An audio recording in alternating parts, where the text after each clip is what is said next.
Captain's Log, June 2nd, 2836. After 27 years of war between the Degen Coomers and the Sainthood Slayers, a new hope arises. As the battlefield lay weaponized, locked and loaded for destruction, negotiations for a peace treaty are in transition. The moderator has arrived at Station 42. Can this war be ended? Will the Coomers and Slayers find a middle ground? Abort mission. I repeat, abort mission. Negotiation failure. Abort mission.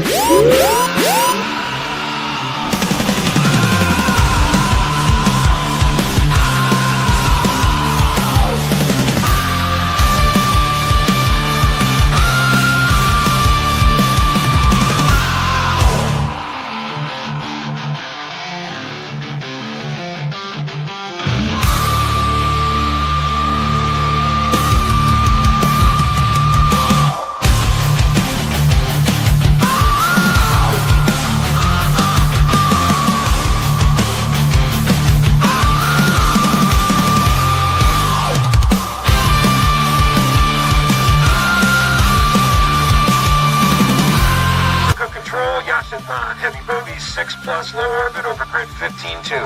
No joy, Yashaman. Then go to your window and look up their biggest tracking asteroid. Copy, Yashaman. Still blind. Got some kind of system-wide crash in the defense grid. I want to track us up right goddamn now, because we got Boku inbound, and they're not carrying flow. Wait one, Yashaman. We don't have flow.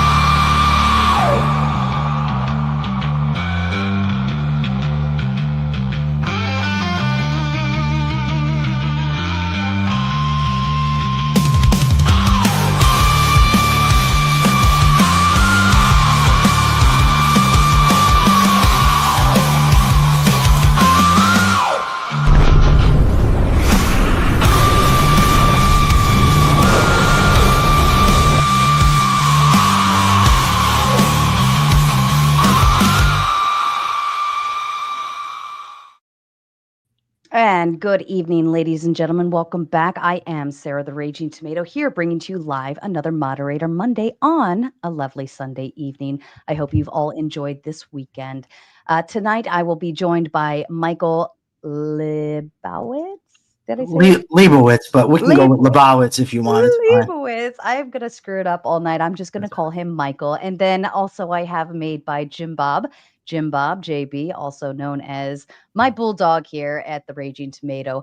This evening, we are discussing the question, where do rights come from? I believe in this circumstance, Michael has the affirmative and JimBob has the negative position. Michael, would you like to begin with your opening statement, please? Sure. First, thank you very much for agreeing to moderate this. And JimBob, thank you for agreeing to participate in the debate. So in this context, a right is a moral claim or a just claim. In other words, a right is that to which one is morally entitled. Now notice that this presupposes a theory of morality. And incidentally, this is why I'm not a libertarian. Libertarians start at the point of rights. They start with self-ownership, assuming that one has a right to one's body. But they don't have a theory of morality to justify this claim. So what is morality? Morality refers to a code of values adopted by choice to guide human behavior. So do human beings need a code of morality? What are values? And are values factual, or are they just a matter of preference? For our purposes, there are two definitions of value, two senses in which we must use the term. The first definition is that which one seeks to gain and or keep. The second is any object or quality desirable as a means or end in itself. The first, as applies to humans, merely indicates what someone happens to value and is entirely subjective. The second, however, indicates what is desirable, what is worth seeking. This indicates what has value and is entirely factual, not a matter of opinion. Now, how do we arrive at these definitions? We do so by applying reason to our observations. We observe that certain entities, such as tables, chairs, and rocks, can neither act nor do they have to act to sustain themselves. Their existence is a matter of fact. They can do nothing to affect it. Other entities, however, such as worms, birds, lions, and humans, can and must act in order to sustain themselves. The difference, obvious to everyone, is between non-living entities and living entities. So when we observe living entities acting, we notice that some things, such as food, water, are good for them, while other things like poison and predators are obviously bad for them.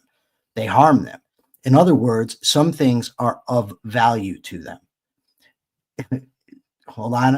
While others are a disvalue. It is only for a living entity that something can be of value, that something can be worth seeking. We judge the value of a thing by whether it is good or bad for the life of an organism. Life is the standard of value. Now, most living entities act automatically on instinct. Humans, however, operate by choice. We have free will. Furthermore, we don't know automatically what's good or bad for us. We have to learn it. And with humans, there's also the possibility for a dichotomy between what we value and what has value, between what we seek and what is good for us. For instance, we have heroin addicts, alcoholics, gambling addicts, overeaters, people that engage in all types of behaviors that are not good for them. So not only do humans have to learn what is good for them, but we have to choose to pursue the good. This is what gives rise to the subject of morality and explains why humans need it. Furthermore, given the length of human life and the conceptual nature of human consciousness, we must codify the values that we're going to pursue, that are going to further our lives. Otherwise, we can undermine tomorrow's survival or 20 years survival, 20 years from now survival with the actions that we take today. In other words, today's actions can undermine our long-term interest. Humans need to choose to live by a code of values. A code of values adopted by choice is, as we have seen, a code of morality. So to summarize the view of morality anyway, life gives rise to value in both senses in which I have defined the term. An organism's life determines what is of value to it. In other words, life is the standard of value. As morality refers to a code of values adopted by choice, it is only to humans that morality applies. As each organism's life is its standard of value and moral values apply only to humans, human life is the standard of moral value. Now, to return to the subjects of rights, given that human life is the standard of moral value, and given that people have to choose to be moral, to act in furtherance of their lives, they must have the right to take those actions they judge to further it, so long as they respect the equal rights of everyone else. That's because we cannot have contradictions. I cannot claim rights for myself, but deny them to Sara or JimBob. So in other words, how can people not have a moral claim, a moral entitlement, a right to that which makes morality both necessary and possible? Now, if someone acts in violations of a person's rights, that person has the right to use force to stop the violation. And that gets to the crux of it. In practice, rights define when force is appropriate. They demonstrate that self-defense is a moral act. Now, note, my task here was to demonstrate that that rights are factual, and that's the task going forward. It's not to elucidate all the implications of rights, nor to describe the societal conditions necessary for rights to be protected, or to describe the governmental systems that are necessary to do so. I also don't have to lay out a complete system of morality, including the values and virtues it entails. To make my case, all I have to demonstrate is that morality is factual. Now, to anticipate some possible objections to my theory, my opponent may argue that this isn't how people normally think of morality. But my manner of discussing morality dates back to ancient China and ancient Greece. It's completely in the realm of what morality is. So I think that objection will miss the mark. He may assert that morality has to be dictated by an external entity, such as God, but that assumes the very thing, or at least one of the very things, that's in question.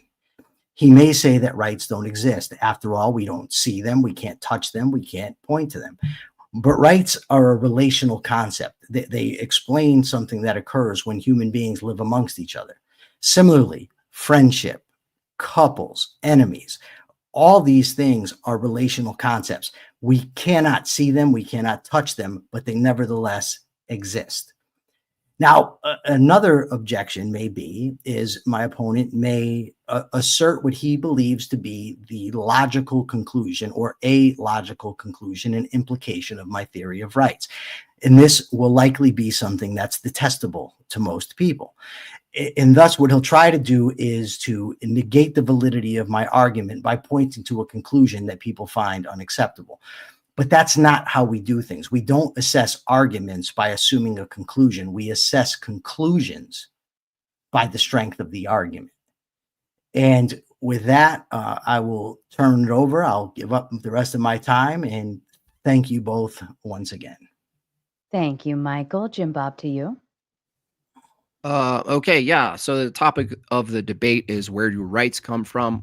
In the opener, I heard more opinions about what he thinks morality is. It's actually the case that even if he produces a proof for rights existing, it wouldn't follow that we ought to follow them just definitionally because they exist. So you could focus on both, of course. Now, in some of the opener there, he said the theory of morality. He then went to value, seeking and gaining, desirable. He did not make a distinction between one human who values one thing, they desire, let's say, to live peaceful, and another group of people who desire conflict and terrestrial gain and warfare. Both we've seen in the story of humanity. Michael didn't make a distinction of which values we ought to follow. He merely defined what a value is for people, which is seeking and gaining. Obviously, there's a disparity between people and what they desire. He said he reasons through observation that rights exist or that morality exists. He mentioned lions. He said that being a predator, he said having predators is not good for them. Well, being a predator is actually good for predators. So one could even argue that having predators is actually good for the prey. They build up defenses. They learn how to respond to the natural world. This would include human beings as well. There are predators who are human beings. There are human beings who are prey to other human beings. There are human beings who are prey to other animals that aren't human beings. This still doesn't tell us where rights come from. This still doesn't tell us why we ought to even acknowledge rights as some sort of moral position at all. He also mentioned furthering their life, so long as. Now he slipped in this conditional, which is unjustified. He said, do what you want, further your life, so long as you don't violate the thing in question that you didn't produce a justification for, which is rights. He also said morality, he basically tried to make a deduction that said morality, or without rights, morality wouldn't be really possible from that position. That's actually not true. Rights are in fact fairly a recent innovation. And there have been historical accounts of civilizations that had a sense of deontology or duties without this notion of entitlements. In fact, it was more based on what your duty was in society. That's what gave you what you can and can't do, what you should and shouldn't do, a sense of duties. So a society with duties could actually flourish without even appealing to or inventing the concept of rights, which is fairly modern, and I would argue more strictly an Enlightenment fixture. The other part here is this idea that rights just exist. You reason them from looking. Well, rights don't exist in all places. So how do you look at nature or reality and determine that rights exist? For instance, how do you demonstrate rights exist in a place that doesn't acknowledge them? Do you have the right to invade a country that rejects the existence of rights? Do you have a right to do that? Without a state, let's say, on what basis? Sorry, you're not a libertarian. I would argue, I would restate what a right is. He did say, I think he can correct me if I remember correctly. He does acknowledge that they're kind of an entitlement. You're entitled to something. The problem with this is, to be more strict about what a right actually is a set of permissions and restrictions on behavior that are set by a collective of men with guns. That's all a right is. Anything you point to that's a right, that you think is a right, is merely a temporary set of behaviors you're either allowed to do or not allowed to do, that's completely governed and met with force by a collection of men, right? You don't get to choose ultimately sometimes what these permissions are and aren't. You're lucky if you get some sort of pathway to influence what these permissions are. Can I do this? Can I do this? No, I can't. Okay, I don't have a right to do that. The question of animals, notice that he did make the distinction between animals and humans. He didn't though give an ontological distinction between animals and humans, such that humans have this concept of rights, or that we ought to acknowledge rights, or somehow they're present for humans but not present for lions. There's no distinction. He merely described animals as being subject more or less to their own instincts and involuntary responses to stimuli. And then he grants himself this higher position of humanity, as if we've escaped the animal kingdom at some metaphysical level. He did not provide a metaphysical account for what distinguishes a human being from all other animals. I assume he's going to say reason itself. However, reason itself still doesn't give you a moral position. Why ought we not do X? Why ought we value rights? Regardless, the question of morality is still largely irrelevant. It's parallel. It could be a secondary argument. But the question of how do you demonstrate rights exist in any meaningful way? That's what I want to hear first. The next argument is, why ought we value or acknowledge these rights? If it's the case that you can't demonstrate rights exist, then the topic of the debate of where do rights come from is a failed debate, because you have to demonstrate where rights come from. What is the ontology of rights? It seems to me that Michael is reasoning that rights exist because he prefers a system where you pretend rights exist. That doesn't tell us where rights come from. If he's saying that rights are merely a construction, a conceptual invention by humans that aren't actual, but we should actually live as if they are actual, then he's basically conceded the debate that rights don't come from anywhere. They're just fictional, imaginary things that we probably should use the coercive methods to uphold and defend. With that said, I would love for Michael to continue and maybe give us an account of how he gets rights from reasoning. Where do you produce rights from reasoning? Okay. Thank you. Oh, hold on just a second. Thank you, gentlemen, for the opening statements. And a kind reminder, we're going to do it slightly different tonight, only because we are on a time constraint to accommodate. So we will go for about another hour and 15 minutes or so, and then we will read and respond. We'll do closing statements. We will read and respond to just a few super chats. I'm going to choose just 20 and up this evening, only for purposes of time's sake. We'll get through anything under that a little later into open panel, and then we will open the panel up, and we'll have some fun and go from there. Gentlemen, the floor is open. Okay. So first, he said that this is not a debate about morality. It's a debate about rights. The problem is right is a moral concept. It means a moral claim to something. Now, he made the claim that rights are a list of permissions that have to be granted by an entity. The problem is my definition of rights, and I can provide it later on my X page, comes from numerous dictionaries, comes from artificial intelligence, Grok, as well as Google. It comes from Samuel Johnson's dictionary from 1755. It's in philosophical dictionaries. A right, in the context we're talking about, it's a moral or just claim. So in order to show that human beings have rights, you have to first have a moral theory, which is why I did that. I nowhere said, as he said, that in order to have morality, you have to have rights. No, it's exactly the opposite. You have to have morality in order to have rights. Okay, so Michael, hold on one second. That's a lot. That's a lot, right there. You said a lot, so I have to address everything that you said. I want to start with at least one thing. Is the only definition you're using for rights is just a moral claim to something? A right is a moral or a just claim. Yes. Okay. Okay, great. How do you determine something's just? Well, how do you determine? Because justice also is a moral concept. That's circular. No, it's not. You have to go back to morality. You have to have Okay, a theory of morality. so rights are a moral claim that's just, and I ask you what's just, and you say that which is moral. That's not what I said. I said a right is a moral claim or a just claim, but it ultimately traces back to morality. I didn't say a moral claim is a just claim. I said a right is a moral claim. Now, also, he said that I only defined value in terms of that which you seek to gain or keep. That's false. I'd also defined value. I started off by saying it would be in two ways. The second way was any object or quality desirable as a means or end in itself. And I said life gives rise to that concept. Why?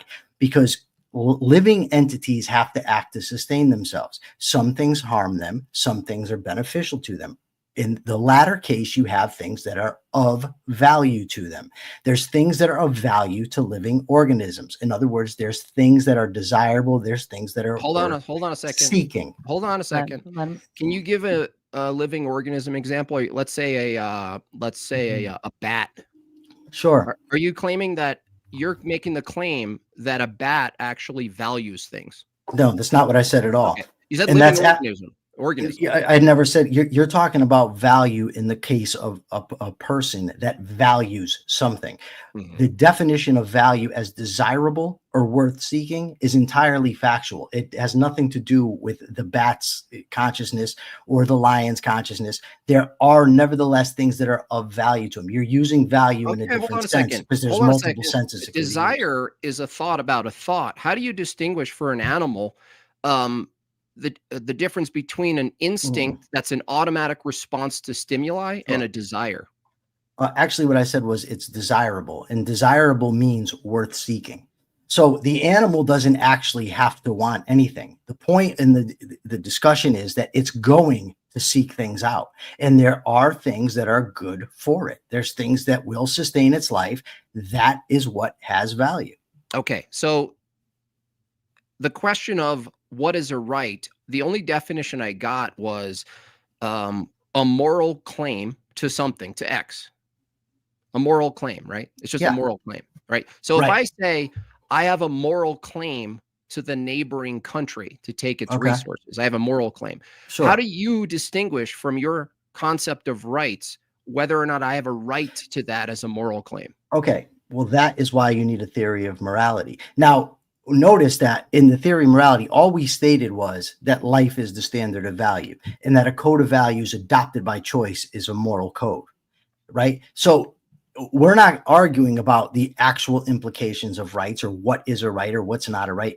All I'm arguing right now is that rights actually exist. That That's they're not a question matter of what of a opinion. right is, though. Yeah, right? no, hold on. What I'm saying is I told you that a right is that I stated the fundamental right that a person has to have, is entitled to act in ways that that person judges to be moral. But because of the law of contradiction, because you can't just say, well, I can do, whatever I want, he cannot deny others the same right.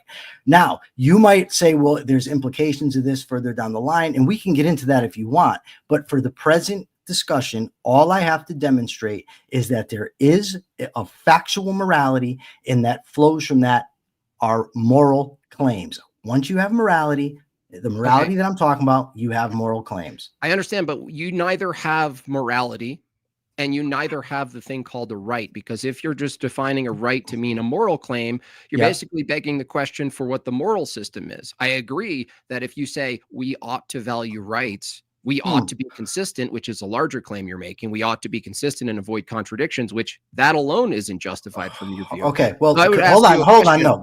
Wait, dude, you just went for you just went for a long time. Let me just get through it, okay? Yeah. So I'll ask you a more pointed question Sure. that you can't really evade the same way, okay? I didn't evade anything. That's the first thing. I didn't evade anything. Do I have the right to invade a country that doesn't acknowledge rights? Okay, the question is irrelevant to the topic at hand. Okay, all right. Entirely How did I irrelevant. know you dodged that? It's not a dodge. It's because it's irrelevant. I'm going to say that I would be agreeable that it actually is, because if the topic is whether rights, where do rights come from, and we're discussing from one country to another, if it doesn't exist in one country, but it exists in another, why is that? So I am agreeable that it is on topic. No. Here's the problem. You have to first establish that rights exist. And then you can see the problem, Sarah, is you're thinking of rights in terms of different governments in different states. What I am talking about is individual rights, the individual's right to do certain things. Now, that implies that individuals obviously can form together and do certain things. But the point is first to establish right. Now, he says I didn't point to a moral theory. The fact of the matter is I absolutely did. I defined morality. It's a code of values adopted by choice to guide human behaviors. That's not a foundation, dude. Well, it absolutely That's a definition. That's a definition. Yeah, it's a definition. That's not a grounding. That's not a system. Hold on. It's a definition derived from observation of how people behave or how anything behaves. And then you said, furthermore, I just wanted to touch on this first. You said that I didn't differentiate between humans and animals, but I actually did, because I said that humans operate on instinct while humans have free will. And that's what gives rise to the science of morality. Okay. Morality is just the name that we've given. Michael, even if I granted you free will for the human, right? Sure. It doesn't follow that because humans have free will that they ought not violate other free will. You have to tell me from your system why ought a human not violate another human's free will? Okay. So now to do that, we're going to really have to dive into ethics. Are we prepared to do that and switch the topic from rights to ethics? Well, I'm trying. Well, this is the problem is like, I would define a right as just a set of entitlements people are given in certain countries by their government. But that's not the definition of rights. You can make up whatever you want. I'm giving an example. No, I'm giving an example, Michael. You failed to give an example. You merely said, when I asked, what is a right? You said a moral claim. And I said, well, what's a moral claim? And you said a claim that's morally just. And no, that's not what I said. Moral? You're misrepresenting what I said. Give me an example of something that's a right. At the very beginning in my opening statement, right? I said that life is the standard of value. Human life is the standard of moral value. And I explained why human life is a standard of moral value. Why is human life valuable? I said it's the standard of value. Why? You're assuming it's valuable. Why? No, is it I'm not actually. What I'm saying to you is that that all life, any living entity, the way that you judge of what is of value to it is what is good or bad for it. Once you have a living entity, you have an entity that acts. You have things that are good for it. You have things that are bad for it. This applies to any living entity across the board, any single one. That's not a moral claim. I didn't. Hold on. I didn't say it was. Right? No. Jim Bob, I didn't say that was moral. I know. I'm misrepresenting. I think I just want to make sure I'm understanding both of you the same way. Michael, I believe you're coming from a more individual approach, right? The human right is as an individual as is, right? And then Jim Bob, you're viewing it from the standpoint of what is given to us in terms of like what our government allows or our societal culture norms, so on and so forth, correct? I'm basically asking him a very pointed question, right? If what's good for a lion is to be a predator, if it's good for a human based on their subjective goals to be a predator, why is that morally wrong given that your standard is what's good for the organism? Because but this is a different question. You first asserted that I'm saying that animals acting is a moral question, which it's not. Morality only comes into play once you have choice, once you can choose things. That's where morality comes into play. Now, you said to me just now, well, what if somebody values this? Well, some people can value all kinds of things. That's why in my opening statement, I said there can arise a dichotomy in human behavior between what they value and what has value. And I gave several examples. For instance, there was a time in my life when I was an alcoholic and a drug addict. I valued getting stoned. I valued getting drunk. Obviously, those things were harmful to me. So you had a dichotomy between what I valued and what was of value to me. So if you say you have a human being, what if he values being a predator? Well, what if he does? It still remains to be seen and argued whether or not being a predator is actually in that human being's best interest, if it actually furthers his life. And also in my opening statement, I said that being given the nature of human consciousness, which is conceptual, we have to think in principle. And I said, given the nature of the length of life, that humans have to act long term. So therefore, you'd have to show in a given case, what is actually in the interest, what is actually going to further that human Is being's it life. possible? Is it possible that the best thing for a particular society is to not acknowledge rights? No. How? Tell me how that's the case. Well, Definitionally. hold on. The problem with your question again is you're already jumping to a political organization and you're saying we have a society. What I'm arguing is that rights form the basis of a just society. You first have to establish rights. Now, if you're asking me, this is a broad question you're asking about whether or not a society can flourish if it doesn't respect rights. And for that, I'll just point to Maoist China, Stalinist Russia, Nazi Germany, fascist Italy. I mean, we can go on and on and on with the countries that didn't respect rights and see how they panned out. But that doesn't have anything to do with the factual nature of rights. So you're arguing because the whole purpose of the debate is for you to demonstrate to me and the audience that rights actually emerge from reason. But if no, it's the case, no, I've never said that. You said You that keep saying that. I where never do rights said come that. from? Rights stem from the nature of human beings and the fact that they live amongst other human beings. The nature of human beings as moral entities. That doesn't tell me where rights come from. I just told you. You're just saying that, dude.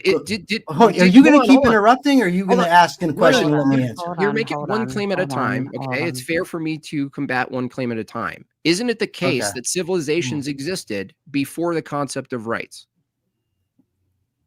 Sure. Okay, so there you have civilizations sustaining themselves for whatever amount of time without assuming rights. So maybe civilizations had a set of obligations and duties, and they didn't have this concept of rights. Okay, hold on. So if that's the case, I'm asking you a very pointed question. How do you distinguish what's missing in one society that doesn't acknowledge rights and one that does? If you're going to say rights are produced in one and the other, is it just agreement? Hold on. I'm not saying that I've never said rights are produced in one or the other. My claim from the start is that rights are factual. I explained why in my opening statement. You can laugh and you can, pander to the audience and do whatever you like. Factual.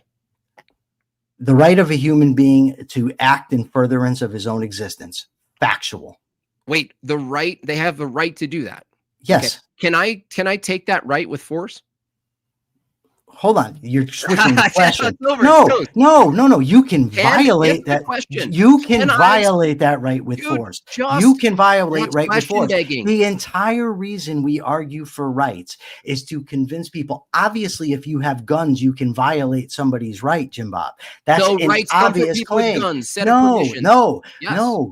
Rights can be violated by people with guns. Of course, the whole idea, what we want to accomplish is to subordinate might to right, to put might on the side of individual rights, to protect individual rights. If nobody could violate rights, there'd be no need to have the concept. Okay, look, the whole reason we have the concept is because people can violate rights. Look, I just gave an example. Like you said, right, that people, just for merely existing as an organism with choice, they have rights. And I said, isn't it possible for someone to just take away that choice?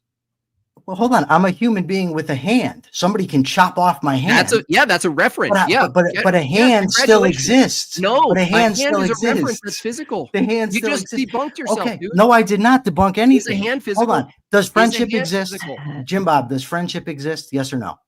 A friendship? Yeah. Yeah. Okay. Friendship's not physical. Yeah. Why did you point to a hand then? No, hold on. I used hand as an example, but then you said hand has to be physical.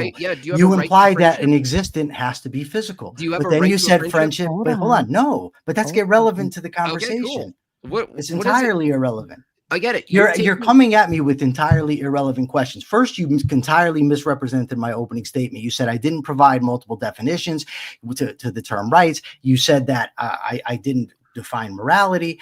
You said that I said that morality needs rights, all things I didn't say. Michael. And now you come at me with multiple questions. I asked you for a specific example of a right that is you just, and I gave it to you.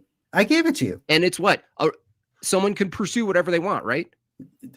A person has the right to make choices that they think are going to further their own I have a interests. choice. I think I have a choice to steal from people to further my idea of what progress is for me. Sure. You have a right to do that? No, Okay, cool. So you just debunked yourself. That's a I did not, because if You you did. go That's a back, no, I contradiction. did not. It's not a Of course contradiction. it's a No, contradiction. no, hold on. Notice. I You just said- want to gather some more understanding of why it doesn't work based on Sarah, what can you're I saying, answer his Michael. question first, and then That's then what I'll I'm answer- asking. That's what I'm I- asking is for you to but- explain it. No, I will, but can I answer his question first, and then I'll answer whatever question you want to ask? That Is that okay? was my question. I wanted Okay. to allow So you. note the that basics. he said I contradicted myself and said, therefore, I've debunked myself. Note also that earlier on, I said that a person has the right to make choices that he judges to be in furtherance of his life, as long as he respects That's the called equal right of stealing, dude. others to do the same. Why ought- No, Hold why? on. Can you, dude, you keep interrupting me. What's Jim up Bob, with hold that? on, let him finish. What's up with that? So Yeah, 'cause you're my saying point, something that can- my point was that to assert a right for myself and to deny it to others would be a contradiction. That's why I said that's one of the reasons. I mean, there's multiple others, but that's the relevant one Michael, here. It would be a contradiction. Michael, Jim Bob said that I didn't say that I contradicted Michael. myself when I didn't, but then he said contradictions debunk. Michael, So people be Michael, the judge. Michael, the person who's aggressing denies that rights exist for themselves and others. They're winner Who take all. cares? You just That's irrelevant. I let you talk, right? You know, you're interrupting me. You just said a person has the right to pursue their wants and desires so long as they don't aggress. And I said, Sure. why can't they aggress, right? And you said, because it would be a contradiction, because that person's assigning rights for themselves and not acknowledging the others. I'm saying, no, there's a hypothetical that happens all the time where the person aggressing totally denies rights for themselves and others. They merely say, Sure. I'm going to get mine. That's it. Okay. They get mine. They don't talk about rights. They just want to get there. Okay. Right? So let's. It's not a contradiction. No. Let's step back and look at this from this point of view. We're looking at two people. If I assert one person has rights, I have to assert that the other person has rights. Both people have rights. Neither has the right to violate the right of the other, because to assert that You would just be not a hear what I just said? contradiction. That would be a contradiction. That's only a contradiction for people who believe in rights. No, it's not. No, Yes, because it is. rights are factual. They're not No, that's dependent begging on the belief. question. It's not begging the question. I don't Where think you is know what where begging is a the right question means. actual in a society that denies rights? Because the right is not dependent on what the government says or Where what are anybody else rights? says. Dude, just I've answer the just question. hold on. I've just told you. Rights You're not answering my emanate. question, I've dude. answered it 15 times. Where are Right? rights in I a place think that denies rights? I think Jim Bob, I think you're not satisfied with his answer, and I can understand why, because you're expecting a specific answer and he's giving something different. I think you're both coming from two very different perspectives, and it's what's causing the conflict in understanding. Michael, you're welcome to continue on. I kind of forgot where I was, but it doesn't matter. I'll go back to the original thing. Rights are factual descriptions of what human beings have, right? And I've stated it multiple times. If a right is a moral claim to something, which is the definition of the term, a human being has to have the right to that which makes morality possible. His life, his freedom of choice, his rational faculty, all these things. But to assert one person has the right to do these things, but another person doesn't, or this person can violate this person's right, would be a contradiction. Yeah, for people who acknowledge rights, it's No, not a you contradiction. don't have to Dude, acknowledge I just let you anything. talk. Shut up for a second. I'm agreeable. Hold on. Look, the person who denies rights exist for themselves and others, it's not a contradiction. It's only a contradiction if someone assumes rights exist for themselves.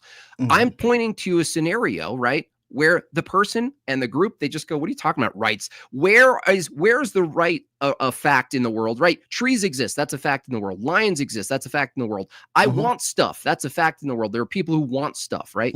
Right? They can act on those desires. That's factual. You're just saying rights are factual, and you're not telling us where, because facts isn't the case that facts relate to reality in some way? Absolutely. Okay. So where is the reality of rights existing if two people one can deny them and you can affirm them. The one denying says, hey, dude, I don't see how rights exist if all you're referring to is people want to pursue things, right? They just want to pursue things. There's a group of people who want to pursue, they're warlords, right? They're going to use force and coercion and all this kind of stuff, aggression. They're going to get what they want. You're going to say, hey, bro, you're in a contradiction. They go, no, Michael, Sure. I'm sorry. I don't acknowledge rights. Where's the contradiction? No. They're not No. contradicting. They're not contradicting themselves. Thank you. The contradiction is if we're having a discussion about who has rights, we would have to say there's equal rights on both sides. We would then identify the aggressors that you're talking about as rights violators. Okay. So That's does all. a country have the right to not acknowledge rights? No. They don't. No. So do you have the justification to invade a country that doesn't acknowledge rights? It's a very complex question that you're asking. And I'll tell you why. pretty Would you, simple. hold on. If you're asking me, would a rights respecting government, right? Would that government have the right to remove another government that doesn't respect rights? And I would say, yeah. But again, that's not relevant to what we're talking about. That's a contradiction. It's not a contradiction. It is, because it's No. removing the person, the country's choice. It's defense of violating their others. choice, dude. It's defense of others. If that country is violating people's rights, No, no. you said they were violating rights. No, they didn't acknowledge rights. Okay. Isn't it possible, Michael, that Okay. I misunderstood the question. You're let me saying, okay, so you're saying they, let me give you the hypothetical. okay, go There's ahead. a country that denies the Enlightenment concept of a right, right? Mhm. This sort of privileged position. You're able to have this, you're able to have that, entitlements without any duties. It's totally possible for a country to acknowledge duties as their main thread of behaviors. And you could say you're violating your duty, you're not fulfilling your duty. And that's where they start judging people, right? That's how they that's how they organize their law, for instance. Mhm. They don't need the concept of rights to actually facilitate a society that operates based on duties. So if there's a country that only operates based on duties, and you are a neighboring country that operates based on rights, if they deny rights in their country, you said the denial of rights would justify the invasion of that country. What I said was, if that government is violating rights, which I assume they were by your question, but you might, They don't accept that rights exist. They They can't don't violate something have they don't to. believe in. Yeah, of course you can. Do you believe in sin? Jim Bob. Do you believe in sin? Yes or no? No. Okay. Can I sin? Believe in sin. I believe in sin. Can I sin? No, from you can't violate. No. I'm can't. asking you as a fact. Can I sin? Can you sin? From my perspective, yes, but I can't do anything. As a to you, right? factual matter, can I sin? From your Yes, you can. Okay. From my perspective. Whether I acknowledge it or not, I can sin. And No, whether or not you violate rights, you can violate Okay, rights. cool. So I don't know if you understand what you just did. If a Christian society determines and swaps rights with sin, and they determine that they're going to use force, and if you violate yourself or others from a sin perspective, they can legally use force because you justify the use of force if someone violates rights. If based on that logic, legally do it, yeah. Based on that logic, a Christian society could annihilate rights and only swap it out for sin and say, people who sin, we're going to jail you. And you'd have to agree to it. No, I wouldn't have to agree. Yeah, They you would be would. wrong. No, I wouldn't. Why not? You are, because Literally you're the same jumping. model. No, we're not. Because first of all, because sin doesn't exist. I So say rights don't exist. I know, but it's a Hallelujah. factual matter. Listen, Unbelievable, this guy. Jim Bob, there's people that say all Rights, kinds of sin things that doesn't aren't exist. true. I say rights don't exist. And that's Prove why it. we're Prove debating they- the subject. Prove they exist. I already demonstrated Prove it. they Just exist. because you don't accept it doesn't mean anything. And because Sarah laughs doesn't mean anything. Prove they exist. I think that's did. actually a good analogy, recognizing that you just said you don't believe in sin, Michael, correct? And Jim No. Bob said you don't believe in sin. No. Right. So I And can't Jim jail you Bob for violating, does. right? But Jim Bob is saying in a hypothetical society in which Christianity says if you sin, we can, enforce X, Y, and Z. But you're saying, well, I don't believe in sin, even though you're living in that society. I don't believe in sin, Sure. but they can still enforce, or take away or do all those things. So what Jim Bob is saying, and I just want to make sure the translation is coming over, is switch out sin for rights, Mhm. Jim Bob is saying, I don't believe they exist. You're saying they do. So it's the same analogy across the board between the two of you. So, Sarah, nothing can prevent somebody other than self-defense, obviously. But if somebody wants to violate rights, they can. The point of the matter is that's why we want to convince people of a rational morality and of the existence of rights. That's why, so that you can subordinate might to right. If rights could not be violated, there'd be no need for them. Who would care? What's Right. But I Michael? think what Jim Bob is saying is that the rights don't exist, I right? So know. you You have to prove they like, exist first. yes. And what I've said multiple times, I explained the whole theory of morality, right? And then I said, if this is the correct theory of morality, and a right is a moral claim, something you're morally entitled to.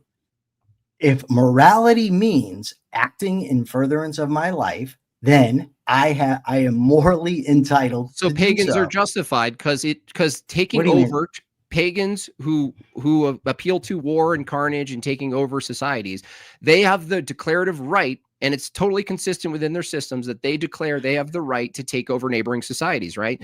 You're not making any distinction between one set of people who define what furthering is for them It and doesn't another side. matter. It's not It a doesn't matter matter of now? opinion. Okay, it doesn't matter. No, their So are you a opinion. moral relativist? Listen, no, opinion doesn't matter in this.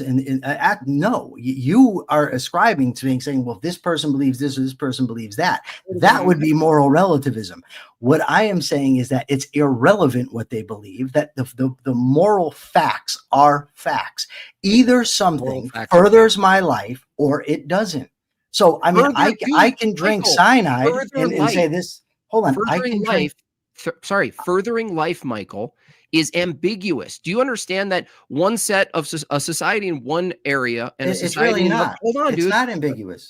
Are you aware that a society in one area and a society in another area could totally disagree on what's furthering life? Of course they can. They Okay, can disagree on all kinds then of things. They can disagree on the propriety of child that's checkmate. sacrifice.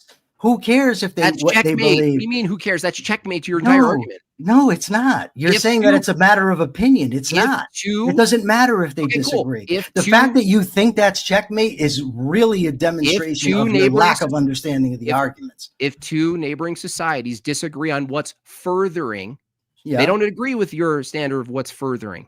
Okay. How are you going to tell them they're wrong? Well, what we would have to do is have a discussion, have a debate. We'd have to try to teach them, learn, whatever. That's how we do things. That's what we're doing right now. You're Exactly. the one debating. So hold on. The fact that you and I disagree, right? Does that demonstrate that neither one of us is correct? No, but if you're the one, So if two affirming- societies disagree, how does it prove that they're both not correct? Michael, if you're the one affirming that there's a correct way and the correct way is rights, Yeah. I'm asking you because you're in the hot seat. If two neighboring societies disagree on what constitutes furthering, what's better for them, Yeah. I asked you, how are you, Michael, in the hot seat going to determine? You said we're going to debate. We're doing that right now. Oh, How are okay. you going? What's the method that you're going to determine that they're wrong about what what constitutes furthering their society? Because it's not furthering their society. We're talking about individual lives, right? There are things now there's very concrete things that are harmful to a human life. Regularly ingesting heroin and alcohol are just examples that would destroy somebody, right? We could agree to that. That's automatic. We know that. But then there's things that are tougher to figure out. The type of relationships a person gets into, the type of people one hangs out with. Are these things benefiting them? And those are complex questions that you'd have to have, real knowledge of the inner workings of these relationships. The only point, and that's why I stated it clear as day at the beginning, is all we have to show is that all I need to do, rights are a moral claim to something. That's what rights are. That's what they've always been defined as. Rights are a moral claim to something that necessitates a theory of morality. What is morality? And how do we arrive at it? Morality is a code of values adopted by choice. Who adopts values by choice? Human beings. What is a value? Two senses. That which one seeks to gain and or keep, any object or quality desirable as a means in itself. They're in the only entities that give rise to such a subject as, or rather a conclusion as something good or bad, is life. And the Michael. only life that can choose are humans. Michael. You can say Michael in a condescending voice all you Don't want. get upset. Don't get upset. I'm just trying I'm not to upset. look, people can have the choice to pursue their desires, correct? Is that still moral? What do you mean? What What are do I their mean? desires? Yeah, exactly. So if someone has, I'm trying to get the baseline position is that you think a right is someone's ability to choose and act on their desire, right? No, I So never what said is that. it Not then? even So once. what is it then? I never said that. You I just said said a no, right is a moral no. claim on acting Yeah. on your desire. No, I didn't. I said a person has a right to act on what they judge to be in their best interest, i.e., what is best for their life.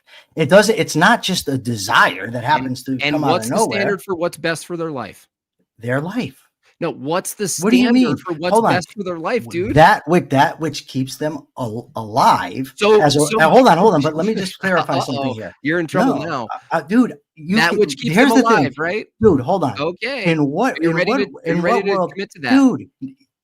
No, because you interrupted me. That which keeps them alive, but it's not a temporary survival. It's not survival as a brute. It's a survival as a human being across a lifespan, which means that things have to be intact. It can't be just surviving attached to machines where somebody else has to keep them alive. It has to be survival as a rational entity that can continue to act in furtherance of their life.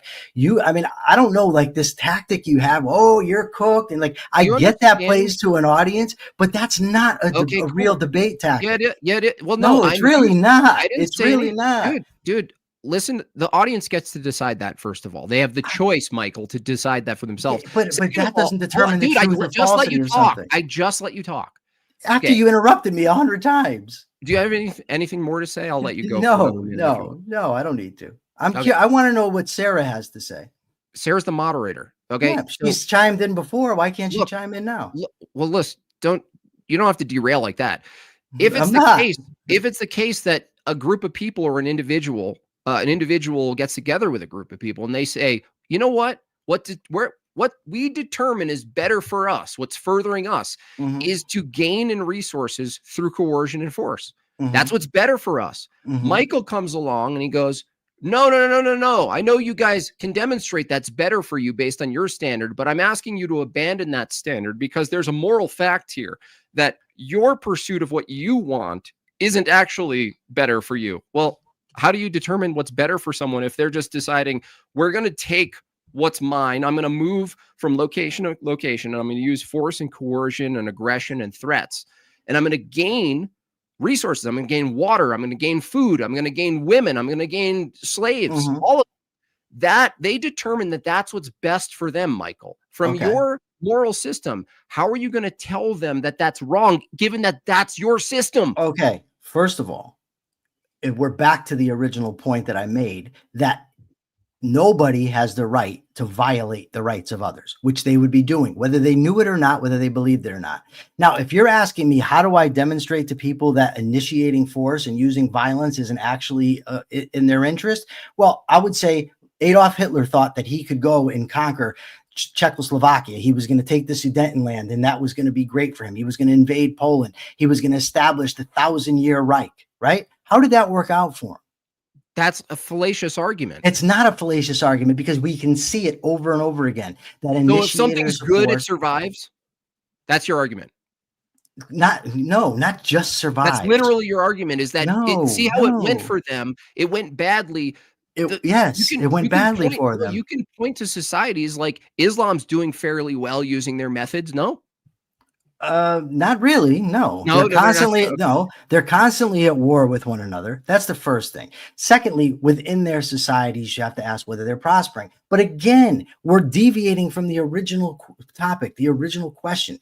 And I told you, rights come from the nature of human beings as rational entities with freedom of choice, moral entities with freedom of choice. That's where rights come from. Hold on a second. The opposite comes from humans too. What? The opposite of acknowledging rights still comes from humans who Sure. use their rationality to determine what they want and to act on what they want. So what? you're saying rights come from the rational human acting on choice, and I'm saying That's not what I said. I never said that. I've never said that. Never, not once. Everything that's antithetical to rights also comes from the same source. So what? What does that mean? That has nothing So to do why with the should topic. given that rights are, by the way, if someone violates, in your instance, give me an example of a violation of a right. Just a simple example, just really clear. If I decide that I'm going to, after the show, walk to the store and somebody comes up to me and punches me in my face and takes my wallet. Okay. So where in the exchange was the right? The right is my right to make my decision to go to the store. If the person attacks me, I am then morally justified in responding in self-defense. Where the question, Michael, is where in the exchange I just told you a right is a right to action. I just told you where it is. The right to action. The other guy took an action. He used his right to action. I'm asking you a very specific That's not question. his right. Yeah, dude, that's question begging. I'm asking you. It's not question. Do you even know what these terms mean? Where in the exchange physically that's happening? You're walking to the store, someone aggresses you. Right. In the exchange, where is the right? Jim Bob, you're assuming that you have to have a physical right, but you don't. When two people are walking down the street, where is the friendship? Well, can I ask? Because I'm still having a hard time ensuring I understand your position completely. But you mentioned earlier that the right is, having that decision to do something in the best interest of your life and to thrive. Go ahead, say that again, Sarah. I'm sorry. What did you say? You said the right stems from a person's ability to choose the best interest for themselves, right? Their life. I said that the right stems from a human. The nature of a human being as a moral entity. That's where rights stem from. Okay. So I want to flip that because I want to understand it from the guy who punches you. Sure. Right. Is that his right to come and punch you based on what you're... No. So, because you're saying it's natural and it's human, right? We're born and we have it, correct? Yes. Based on that morality. No, well, hold on. We're born and we have it. I'm not prepared. That's a complex question that has to do with children and what their decision-making capacities are and what rights they have. And that's something that I haven't really delved a lot into.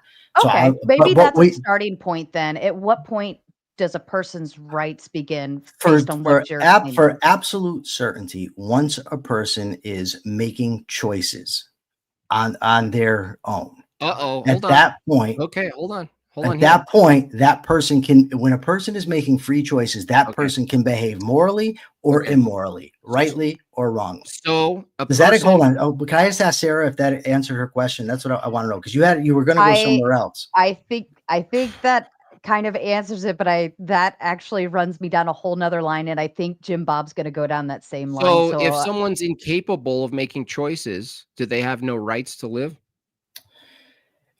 Honestly, I'm going to be honest with you. It's a very difficult question to answer. It's something that I have not delved into a lot, and I don't know the answer to that. I mean, if I don't know, I don't know. Well, no. If I don't know the answer to the question. I know, but the answer is an entailment of your statement. So entailments are answers that are consequential to your statement. So if your statement is the rights exist when a person's becomes capable, or maintains the capability of making choices and acting on the choices, right, in a meaningful way. There are plenty of people who can't do that on their own. Do they just not have rights? Well, what do you mean can't do it on their own? They can't make choices. No. What I'm saying, are you talking about somebody, for instance, that's in a wheelchair? Or are you talking about somebody that doesn't have the mental capacity to make choices? Capacity, like a dysfunctional autistic person? Okay. In that case, I'm telling you, I don't know the answer to that question. Well, no, the answer is already answered by your standard. But it's not. What do you mean? You can't contradict your standard and be like, you know what? No. I declare that someone has rights when they're capable of X, Y, Z. And then when they're not, you go, well, I'm not sure about that. Well, okay. No, I'm telling you that bite the bullet. There may be an argument for it. I ultimately do not know. You might be right about this. It's something I'm not going to answer you on the fly when it's a topic I haven't thought about. or I haven't come to definitive conclusions on. I'm not just going to say, I agree that what you're saying Okay. has some sense to You, it. I'm not going to you deny never that. thought about this. Okay. Does everyone, under Mm-mm. your view, have the right to own a gun? Does everyone have the right to own a gun? I don't know about everyone. I mean? mean, that's a broad thing. I told you at the beginning, I'm not going to list a catalog of rights and say everything a human being Okay. has a right to, Okay. because I don't know. Okay, cool. Well, if it's the case that in a society that appeals to rights, and you can't tell me if everyone should be able to have the right to own a gun, that you're basically conceding that the government could actually come in and determine certain people don't have some rights and some people do have rights based Hold on on. some sort of criteria, which you already conceded to. Your criteria was mental criteria. We already No, it's demonstrated not that only mental people criteria. don't No, all have the right to vote. People don't all have the right to own a gun. no, Based on the I can't. situation, we can remove those rights. It Because you're saying demonstrates things that I never government gives you said. rights. It's not No, inherent in any I reality. haven't. I never, no, nothing I said demonstrated. Of course, the government can violate your rights. I said this 15 times. I don't know why I have to keep saying it. No, dude. A government can It's worse violate than your that. rights. Individuals can violate your rights. The entire reason we need rights is because they can be violated. Okay. If they couldn't be violated, there would be no concept.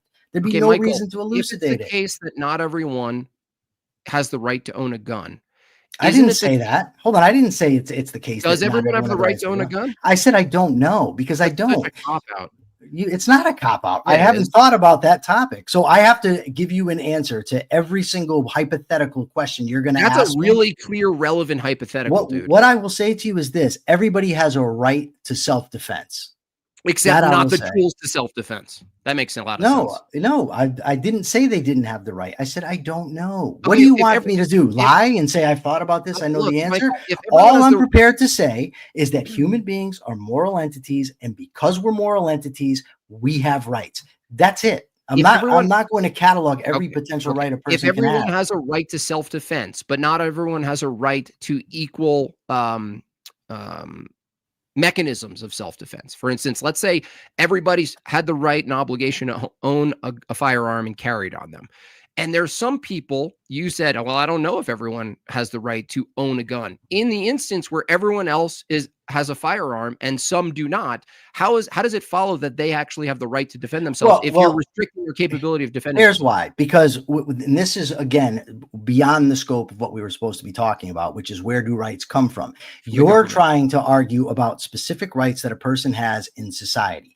But when people have rights, there's also ways you can forfeit your rights. For instance, if I go in, like I spent 25 years in prison, right? Because I violated people's rights. I used physical violence against multiple people. So I was justifiably deprived of my rights.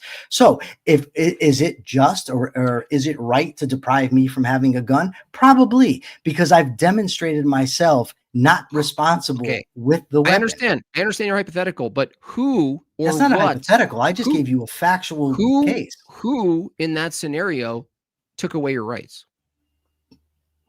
Well, here's where this is You the can't point. answer No, question, I can't. I can answer the who direct in that question. scenario took away your rights? What do you mean? Who deprived me of my rights? Oh, the state of Connecticut did. State, great. So the state took away your rights. Your assumption is that everyone has rights. It's a part of nature of being a human being. If the state can take away the rights, isn't it the fact that the state could actually give you back your rights? Hold on. I'm going to answer you. Do you mean my legal rights or my natural individual rights? What else are we meaning here? From the very start, rights precede the theory of rights. The idea of rights necessarily must precede government. Really? Not every government. No, not every government. What I'm saying is we form a just government. A rights respecting government is formed based on the nature of rights, based on a theory of rights. So yes, obviously a government can violate rights, but that doesn't mean they grant them. That's not the same thing. Okay. Hold on. Let me clarify for you, John. There are legal rights that they create, but that's a different type of right than what we're talking about. Okay. So there's rights to have a gun or vote and do this or that, right? And you Do just I get to said, ask any questions, or is it just all oh, him I'm not, asking I me? don't make the positive position. You're in the No, I'm defense. asking her though. It's Sarah. You're the moderator. You said we Well, could you ask each possibly other ask me. questions. Is So- it just him asking me? Because that's all we've been doing the whole. You're the That's affirmative, bro. part of taking the affirmative Oh, stance. okay. All right. The But negative that- typically, so it's especially because he's like a hard negative stance. He's saying it absolutely doesn't exist, right? You're saying it does exist. So you have Mhm. the absolute Okay. affirmative. All right. Okay. No, that's fine. That's cool. That doesn't mean you're not allowed to ask questions. He's just trying to dig into, and I'm still a little. I think I feel like I think you like if you Can I say something the to you, way Sarah? you guys define rights are two completely different things. His is based like Jim Bob is recognizing rights based on like what the government grants Right, or okay. protects, right? What's the You're distinction? defining rights based on like you just automatically have it. And Michael, you brought that up too. Hold by on the a way, second. just to be Can I fair, you answer brought Sarah in real that you got quickly? your rights revoked, right? No, You're the one who brought in legal rights, not me. No. Well, you've been invoking the concept of legal Well, what's rights. the distinction all for the along. audience? Well, hold myself? on. That's Legal rights. that's Okay. where I need So the Sarah, clarity because Sarah, you're that's talking what I'm going about to two answer for you, different Sarah. things. So there, and that's why in the beginning, if you note at the very beginning of my statement, I said in this context, because governments can say that you have a right to, for instance, healthcare, or you have a right to housing. People argue that you have a right to a job. Franklin Roosevelt famously, developed the new Bill of Rights and said you had all kinds of rights. Those are called in literature or in legal discourse positive rights. Those are things that government grants you. But if you look up natural rights are things that exist independent of what a government says.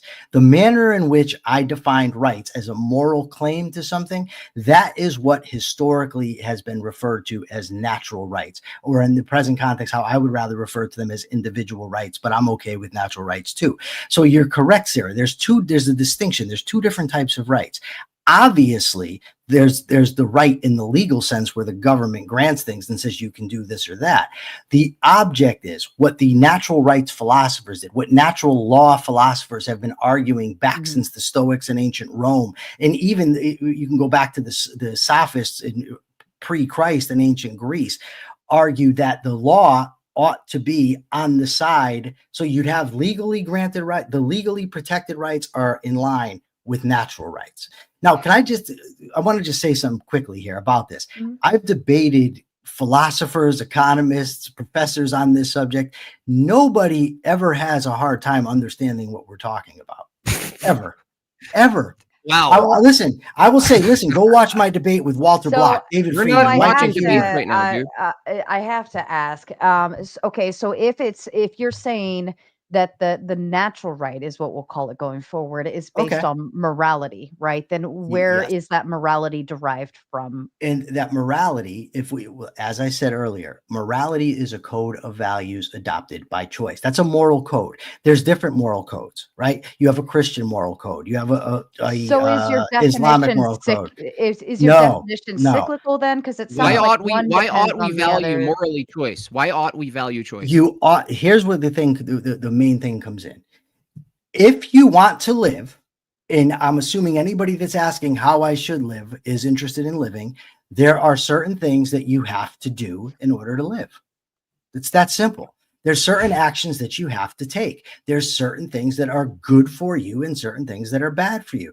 That's a code of morality. It's a teleological code of morality. Dude, Deontological codes do not preempt I the field. already debunked this because You didn't debunk anything. You just said. Dude, I can just give you an example of another group of people who simply That says, doesn't matter. no, listen, I can give an example of a group of people who they define that what's best for them is to take shit, right? Right. That's a view that they can take, right? From your view, why ought we value choice? We ought to value choice. Well, first of all, it's not even a matter of value. Here he choice. goes. We have choice. Dude, listen, hold up. Here he goes down the path No, over here. because you're not. Here's the All thing. right, And here's the all thing. right. We could get going Dude. now. Listen, here's the Stop thing. We could get obfuscating. going. You're No, obfuscating. you're obfuscating because ultimately You're you running. don't understand. Oh, I That's don't understand. the problem. Gaslight me now. No, Answer you the don't. question. I answered it 15 All right. times. Why ought You we don't value choice? understand. first of all, I never said we ought to value choice. Why Never once ought we made the value claim. choice? I never made the claim. Oh, you But never we made the ought- claim but you ought hold to on, value but choice. we hold on. But I'll tell you why. I'll answer the question. But I never made the claim. Hold up. Hey, If- JB if- Pelletier, you stop crying. What? I'm He's talking talking to the super chat. Oh, sorry. I was like, what? No, not you. You're not. You're not Oh, crying. gentlemen. You're obstreperous, but I'll grant you're not crying. Fair enough. All right. Okay. So you're saying we not ought, No.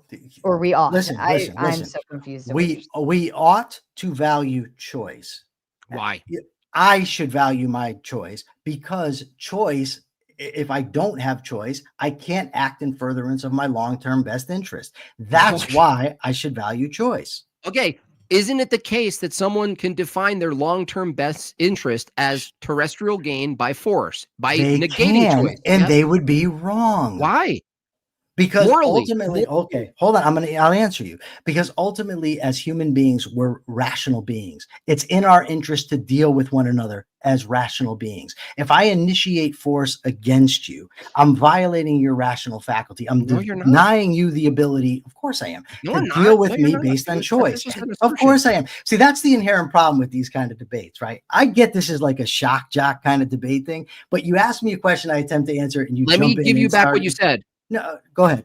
Tell me what I said. Given how I asked- many things I said that you got wrong already, let's see you're if you just gonna get this stop. wrong. Okay, cool. So if it's the case where a group can say, well, I'm going to use my choice to pursue my best interest is to take shit from people and use Yes. force to do it. That's Yeah. proven to be advantageous to my self-interest. You said, well, that's morally wrong because a rational person does the opposite. That's not what I said. Yeah, it is. It's not, no, it's not. It's not even It's close. exactly what you It's said. not even close to what I said. Of course it is. No, it's not. And You're anybody saying a that rational person No. considers other Hold on. people, right? No, what I said to you was that we all are human beings' mode of survival is our rational faculty.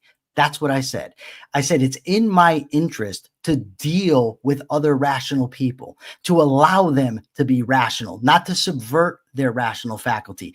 It's far more advantageous to trade with people than it is to loot people. That's what I said. That's why Really? it's a mistake to think that as an individual, you listen. 25 years in prison, I was surrounded by people who thought they could pursue their own interests by violating the rights of others, by initiating force.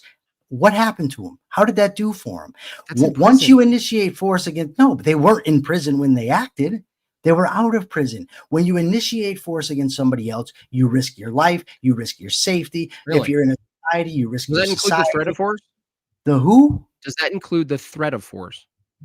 What do you mean? Explain. Okay, you said when you initiate force on people, Yeah, you I would. risk Oh, okay. XYZ. Yes. I would include. Does that the include the force. threat of force? Yes. it Are does. rights completely sustained by the threat of force?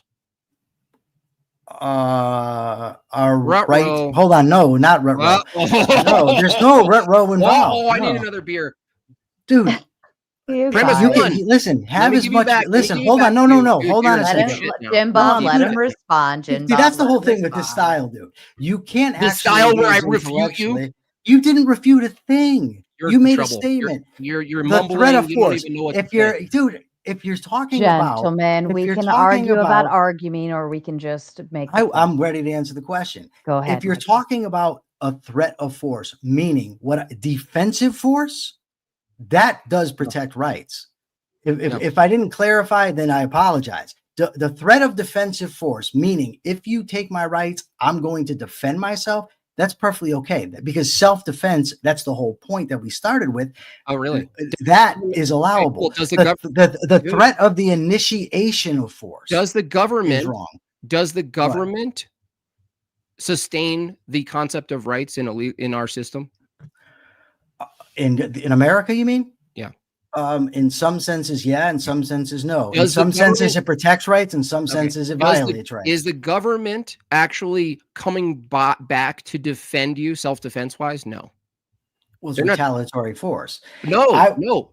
Hold on a second. Well, what do you mean? Look, no, this is very important here because We've if lost you're our saying- moderator. if you're saying that self-defense is justifiable use of force, right? That's Sure. the threat of force. If you do this, I'm going to do this back to you. Sure. Okay, I understand that. Okay. The problem is the government, which is the body that sustains whether or not it was just or not. So let's say I break into your house, Michael, and you believe it's totally just to use a gun on me, right? Right. Even if you believe that's just, isn't it the case that you still have to outsource a deliberation to an authority to figure out whether or not it actually was just or not? Oh, I would say, yeah. That's actually, can I just tell you, I think it's a good question. And the reason I think it's a good question, because this is actually where I disagree with many libertarians and anarchists. I understand. Because you have to have an objective body, somebody that can put in the procedures, say due process, determine the amount of people on a jury. That What sort I'm of thing. what I'm saying is you said, and I agree with you, that if someone aggresses you, you're in the position to defend yourself. To determine whether it's just in this system relies on another entity that monopolizes the force. I agree. And their monopoly of the force actually isn't in defense of you or your property. So you have this other use of force, coercive force, threat of force, that actually isn't in the category of self-defense. Well, the question then would come down to, I think you're talking about retaliatory force. If I'm wrong, tell me. Retaliation would be, I enter your house and you're no. But so, you're talking about to judge me. Yeah, they're going to have to judge you. Yeah. Whether or not I was, they're not defending me in that case. Right. What they're doing is they're acting as the arbiter of whether retaliatory force would be justified in case of this guy. But that system, or a woman, I guess you didn't say. Isn't that system that's mediating whether or not you did the right thing? Isn't that system completely and wholly dependent on the threat of force? There's a difference, and this is the key. No, you can giggle and laugh, but there's giggling and laughing. Is there not a difference between the threat of initiation of force and a threat of retaliatory force?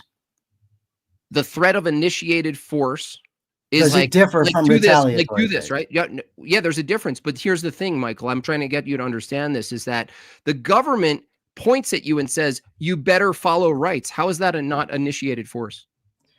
Because what it's doing, you better follow rights. It's not initiated force. That's not initiating force? No, because what they're telling you is if you violate somebody's rights, we're going to retaliate against you. Yeah, that's initiating force. That's not initiating pointing a gun force. And saying that's part of retaliatory force. No. It is. Yes, it is. Look.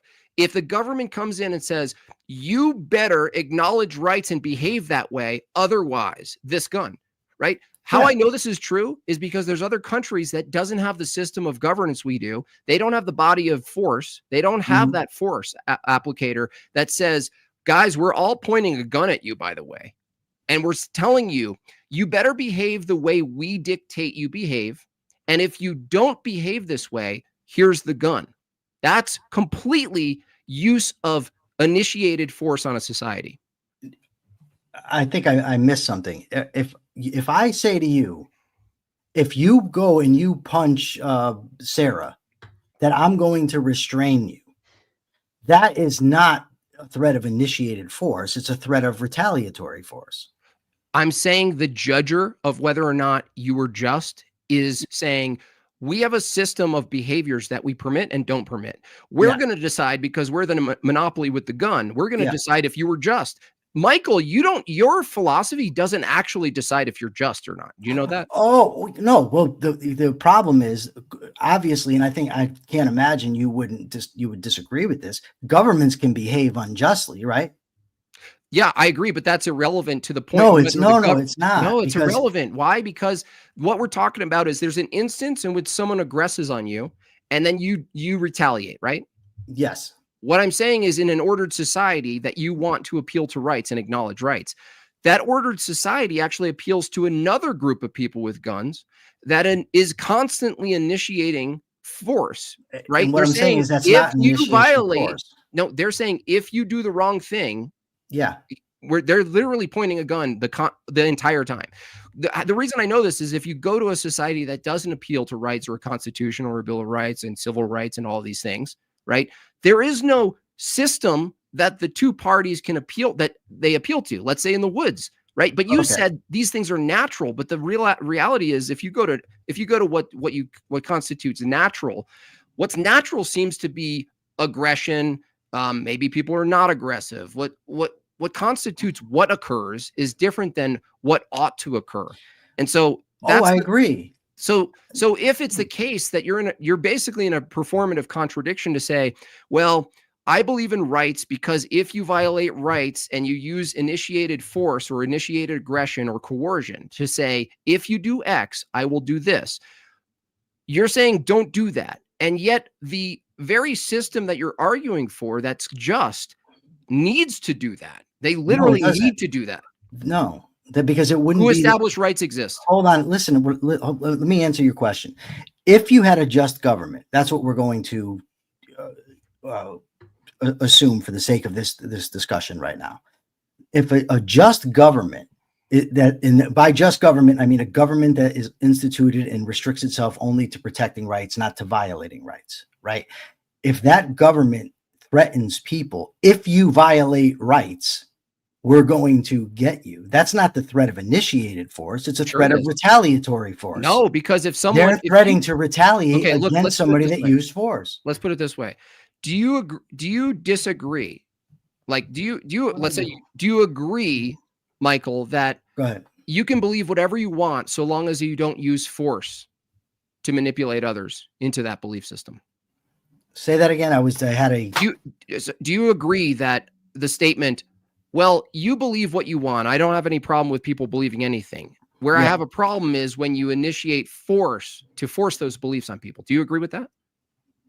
Do I think that you should be able to initiate? No, the opposite. Sorry, I worded it all sloppy. Do you agree that you can have your beliefs, but I have a problem once you use force to force those beliefs onto people?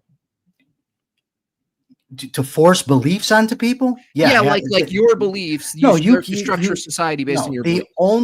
The only proper use of force is in defense or retaliatory force. I understand, but if that's true, you're not forcing your beliefs. You're not forcing them to believe what you want. If that's true, what you just said, then you don't need a justice system.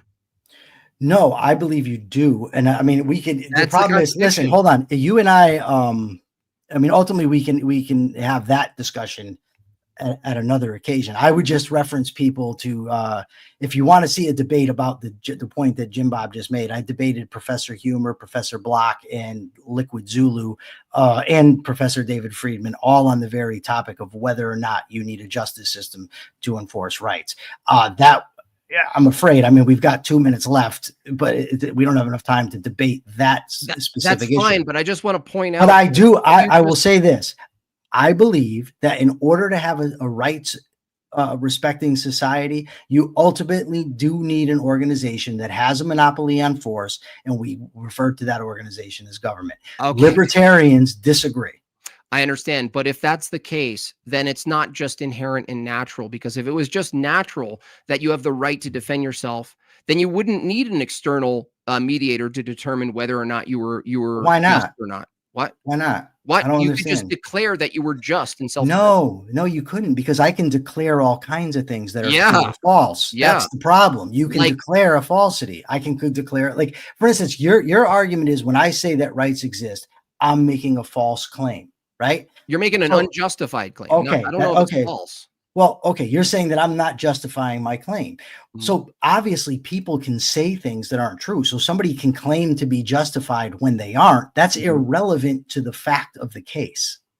So this is the thing. If it's the case where an interaction happens between two individuals and you need to outsource whether or not it's just, then the just or moral, the morality and the justness of the situation itself isn't contained in the situation itself. It needs. What do you mean by contained? It's a fact. Okay, I think I know. There's a fact of the matter about right or wrong in a scenario, right? Right. Yes. Okay.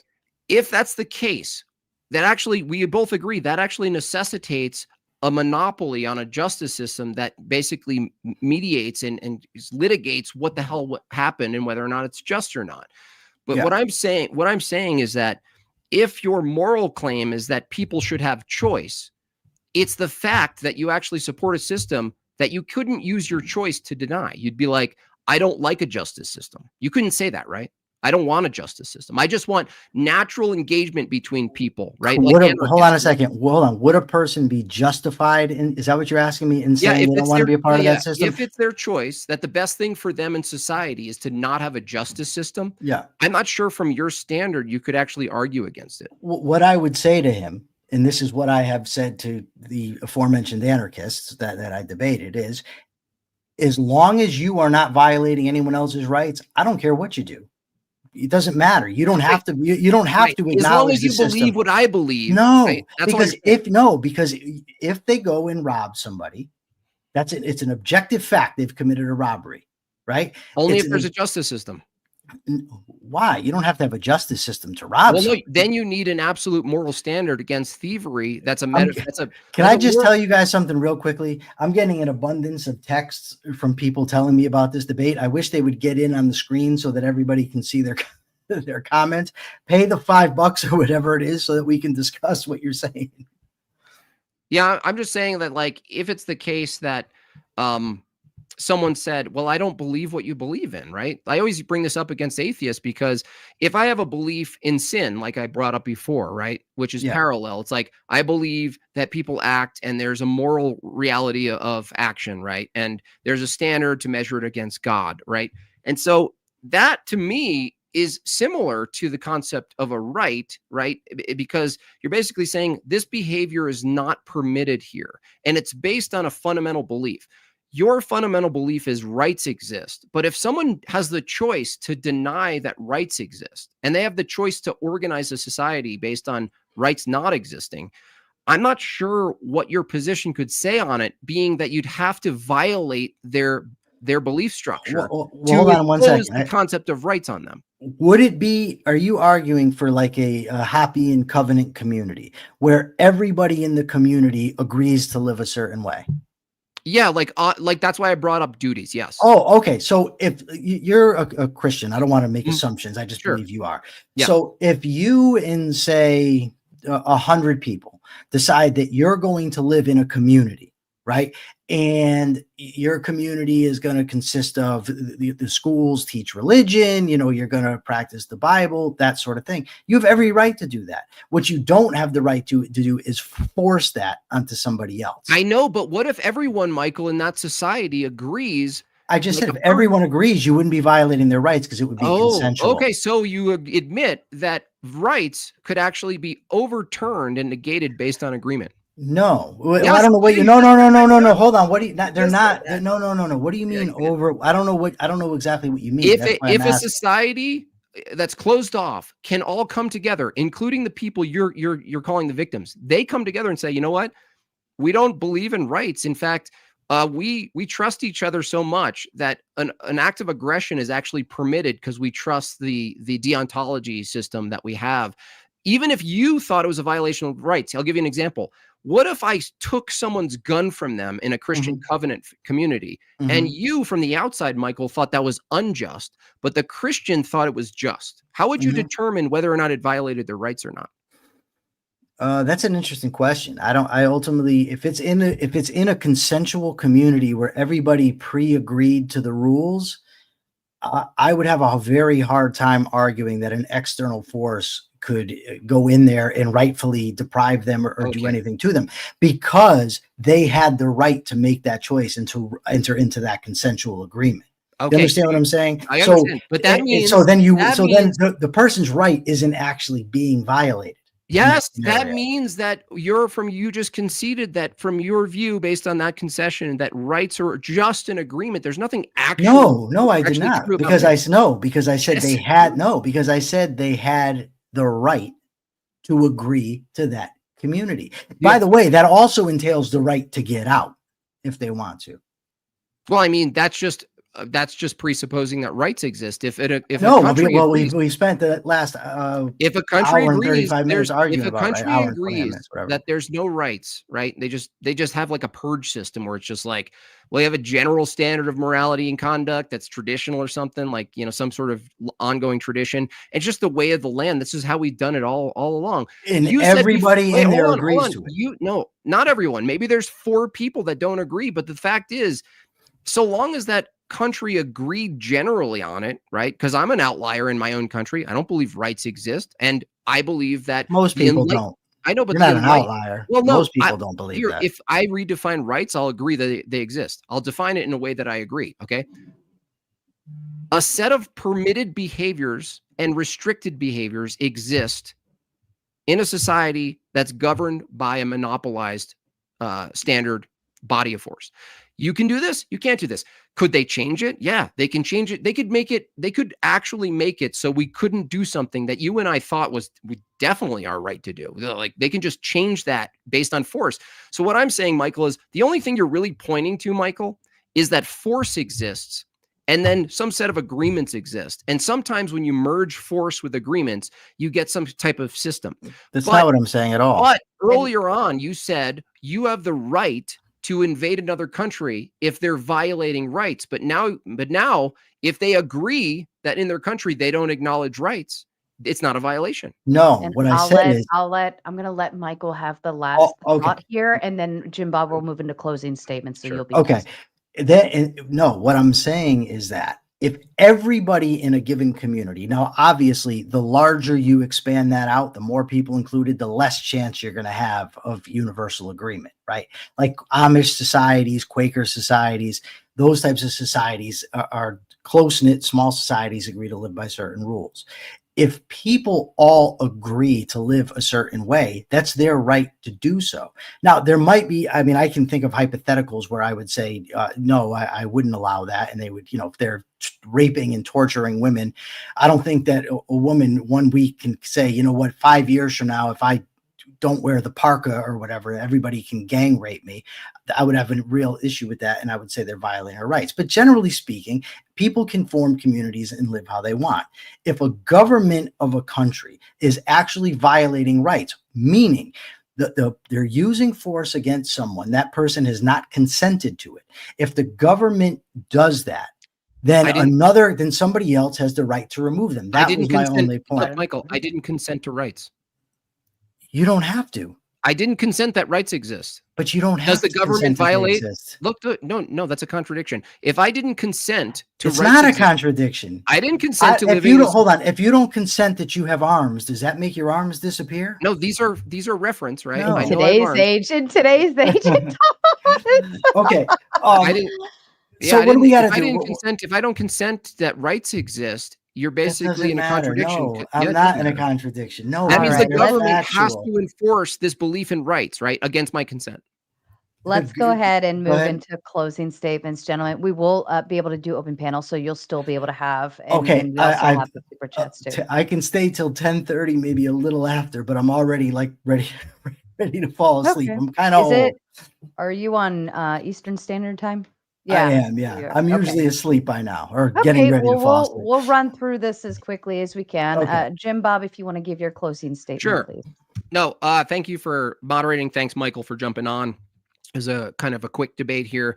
The question of tonight's debate is, where do rights come from, right? Ultimately, what is the ontology of rights? What's the status of rights? No matter how many times I debate this with people, the people who are affirming rights exist, they can't tell me in which ways they exist, absent that there's just a monopoly of force saying they exist. And if you disagree, we're going to actually put you in jail. If you act in a way in disagreement that rights exist, we're going to jail you, which ironically is the thing Michael has been arguing against, which is this threat of initiated force to say, believe rights exist or else, right? The point is, if rights are anything more than a set of behaviors that you're allowed to do or not allowed to do, if they're more than that, I'm all ears. But when it comes down to it, when you start debating this, the descriptions always come down to where you're allowed to do this and you're not allowed to do that, which is completely consistent with my view, right? His view of rights is that it's a moral claim. Okay, a moral claim to what? A moral claim to pursue what you want so long as you don't violate the moral claim. Well, that doesn't tell me why that's a morally good claim or a valid claim. It just is a tautology. How do you know what a right is? It's a moral claim. Well, how do you know what a justified moral claim is? Well, it's a justified moral claim so long as it doesn't violate the moral claim. Well, what's the moral claim? Well, you can do whatever you want so long as it doesn't violate someone else's rights, the thing in question, okay? Well, I don't apparently have the right to deny rights and act that way in society. So obviously there's some restrictions here as far as what I can act on and what I can't. My argument, which is counter to his, is that the only thing you're really arguing in reality is that there is a monopolized system of force that potentially has an ethical system or not, that's basically delineating law from that system, and it's telling you what you can and can't do. That's what's going on. How do I know this? Because you can go to any other country that doesn't have a constitution or anything else that you think is good, and nowhere in reality can you find a right. All you see is the absence of a standardized system of force. Ironically, you don't get to consent to that, by the way. The country itself, the nation itself, was defined and declared without some sort of like consent. Should we start a country? Should we fight? Like, what do you think we should do here? No, it was a flag in the ground with a bunch of guns that said, we're going to just establish this thing. We're going to establish an independent system. We're going to do it. And if you disagree, you're at war with us. That to me is literally terrestrial gain. I'm not against it, by the way. I'm not arguing against it. What I'm arguing for is an accurate description of what's actually happening. And what's actually happening is nowhere in these exchanges is there a thing called rights. There's only a set of circumstances, whether you were in the right or in the wrong, and that ultimately has to be informed by an ethical system. And the ethical system, from Michael's view, I'm not actually sure. The ethical system seems to be just don't violate people's stuff, dude. Don't take their stuff. Like, don't be a dick, basically. Well, I demonstrated, like, we could use countless examples of where maybe both of us would agree that you would actually violate their autonomy, their consent to stop something from horrifically happening. I want to also point out that as standard for what constitutes someone has a choice, that they're dignified in their choice and their pursuit of what they find good, is that they are rational, that they have some reasoning faculties. You'll notice that when I cornered Michael on this and I asked, well, what about those who don't have reasoning faculties? He said, I don't know. I just don't know how to answer this. That wasn't the first time he said, I don't know. There were a couple of corners there. I can't remember off the top of my head. Guns. Where he just did. Yeah, guns. Guns is good. Thank you for reminding me. So guns. Yeah. Does everyone have the right to own a gun? Well, he said, I don't know. I appreciate he said, I don't know. Maybe that's something to think about.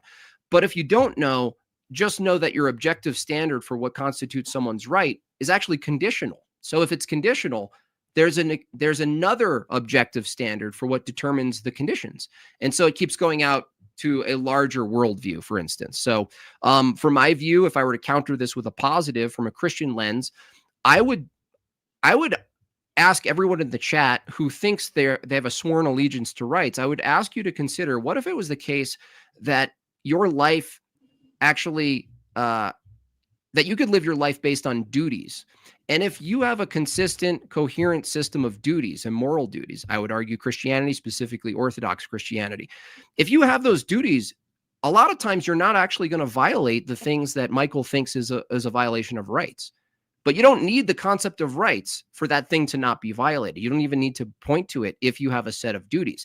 The reason duties are important is because under Michael's position, and I know he's not a libertarian, glory to God, he's one step at least away from that, is that when it comes down to like decency, which we didn't get into today, does he have the right to stop someone from hurting themselves or ending their life from his view or not? Is that a violation of the right? I'm not sure. You can maybe add that in his closing. What if all Granny Mildred consented and her whole family consented to posthumous sex with a cadaver? You know, Granny's dead now. No one's being violated because they all consented, right? We were leaning closer and closer to consent. Now, if it's the case that that's his moral standard, I didn't even get into some of the hypotheticals that are reality-based, by the way, that he would actually have to bite the bullet on, because Granny's dead, nobody's being violated, family consented, they're making some money. Guess what? They're furthering their pursuits in their life. They're getting thousands of dollars from renting out Granny's body. How could he possibly argue against it if it's completely consistent with his ethical view? He can't, because no one's being really harmed from his view. With that said, I do invite Michael to maybe debate more with people who actually deny rights. A lot of people on the right, Michael, will say, all the Tapusa people, all the neocons, they'll say rights come from God, right? I think that's a failed position. It might actually elevate your debates and your thinking to debate people who outright deny rights in the future, maybe, because this might be I don't know if it's the first, but it's certainly a more challenging thing than just someone saying God gave me rights, right? I don't take that position. With that said, I thought it was a fun debate, well mannered, and I appreciate that. Thank you, Jim Bob. Michael, to you. Well, thank you both for doing this and agreeing to debate with me. And I must confess, this is much different from the typical debates that I do. Sarah, you informed me in the chat that what you do is blood sport debating. That's not normally what I do, but I had already agreed to do it. I was going to back out, and I thought about it, and I said, you know what, just go in and do it. But it wasn't that bad. I mean, Jim Bob gets spirited, and I get it. That's his thing. And whatever. It was better than I would have thought it was going to be. Let me just put it that way. And by the way, I have debated people who don't believe in rights, and I'm more than willing to debate just about anybody, as long as it remains respectful. I'm just not. It doesn't do me any good. It's not in my interest to sit there and have a food fight. So now, coming into this, the question was, where do rights come from? We ended up getting into, well, what about this right? Is this a right? Is that a right? And that wasn't my intention, because I know that to do that entails elucidating an entire moral theory. What I mean is I would have to not only set the standard of morality, but then I would have to define the values and virtues that a person has to adopt to satisfy that morality. And it would have just taken us way off key. So what I did was I defined my terms, from the outset. And I defined rights was a moral claim. I defined morality as a code of values, and I defined values in two ways. Ultimately, what an organism is, once you have a living organism, you have an organism that can live or die. It can go out of existence forever. Those things that keep it in existence, that keep it going, we call good. The things that harm it, we call bad. Human beings make choices. Because human beings don't behave automatically, they have to learn what's good for them, and they have to pursue it. For instance, healthy food, say, if you have to get fiber, you have to get vitamins, you need vegetables, salads. Those are the type of things that are good for a human being, but he has to learn that. It doesn't come automatically. Those are things that have value to a human being. So what my point was, the fundamental point was that given that human beings are moral entities, given that we have to choose, we have to discover the things that are good for us and choose to implement them, that makes us moral beings. That's what morality is. It's a code of values. Because we have that, we have to have the right to the preconditions of the morality. We have to be able to make choices. We have to be able to act in furtherance of our own interests to maintain our lives. But you cannot say one person has a right and somebody else does. So you say everybody has this equal right. That's all I mean, is that in this case, you have a moral claim to make your choices, to do what you think is best. But everybody else has that equal claim. So if you initiate force against them, you violate their right to do the same thing. And everybody has these rights. Ultimately, it redounds to the right to self-defense. If you try to stop me from doing what I judge is in my best interest, I have a right to defend myself. Now, obviously, Jim Bob is correct. In the end, it doesn't matter if you have rights. If somebody's bigger, stronger, tougher, if a country has more weapons, they can violate your rights. That's obvious. But that does not negate the concept of right. What we need to do if we are to live in a just society is subordinate might to right. We need to put might on the side of defending rights rather than violating rights. Unfortunately, in the sorry history of humanity, with very few exceptions, most governments that get together violate rights. They don't protect them. With that, I'll end, and I'll just say, hey, we're going to engage for a little while. That's great. And again, thanks for having me. I appreciate it. And Sarah, I may be reaching out to you in the future for future debates.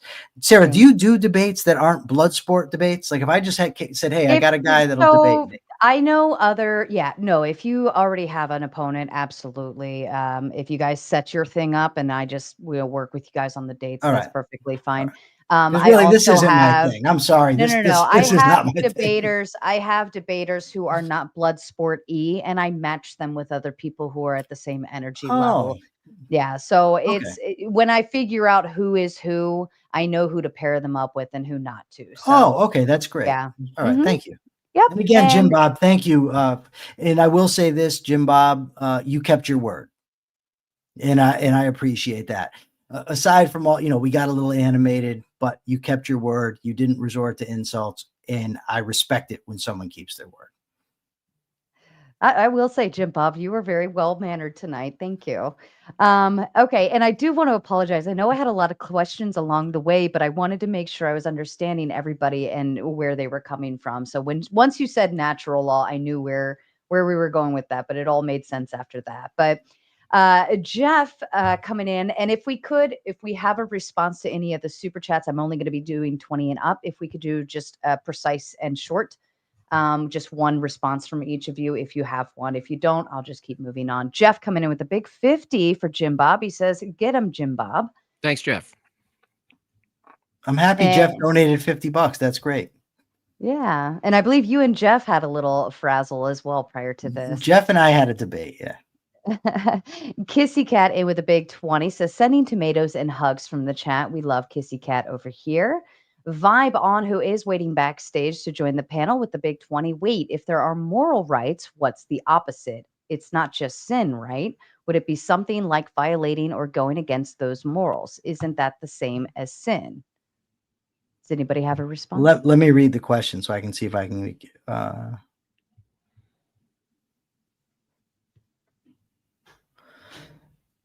I guess it depends how you define sin. As far as I know, the original meaning of sin is missing the mark. You're missing the point or missing, I think it's missing the mark. And if all you mean by sin is behaving immoral, then sure. But sin has connotations that have developed that are more of a religious concept. Like it's a violation of a duty, specifically a duty to God. And in that sense, no, it wouldn't be. But if all is meant by it is immoral, then I would say, yeah. Well, I wanted to add this. We didn't have time in the debate to get into it, but the reason I always pair rights against duties is because if you thought rights exist, you'd have to make the claim there was a duty to acknowledge them. So this question from Vibon actually kind of adds to this is, are there any duties absent rights? Like let's say there wasn't a system of rights that you were living in. Are there any duties with the full knowledge you would never actually get your rights? Like you would just never get them. The problem is that duties, the whole concept of duty is a deontological ethics term, but deontological ethics does not preempt the field. There's also teleological ethics, which means that people act with purpose, and it means that a moral code has to be chosen. So it's not a duty that's imposed on you from the noumenal self in the case of Kant, or God is in the case of Christians. But morality is riddled with choice all the way through. A person has to choose to live, and then everything follows from there. It's teleological. So there really aren't duties. Right.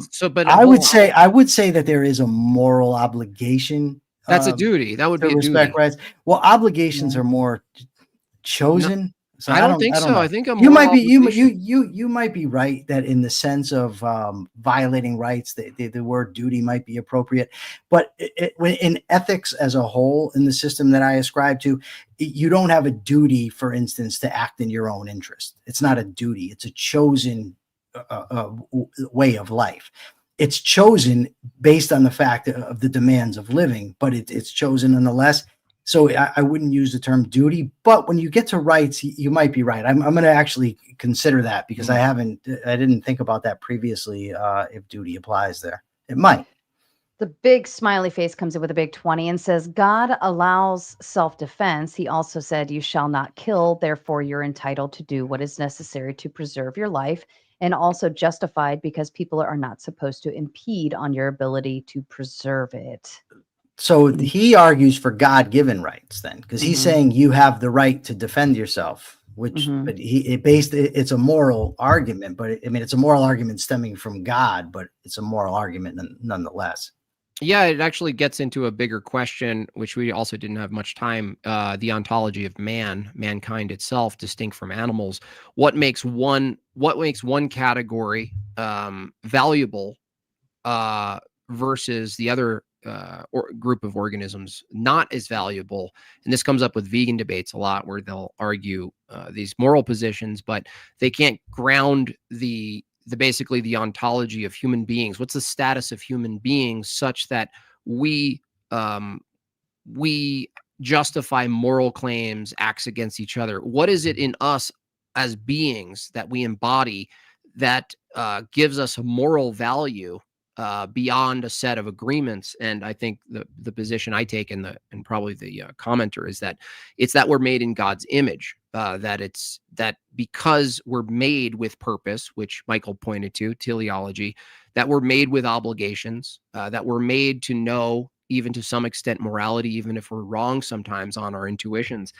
We're engaging with something that's not actually found in nature at all.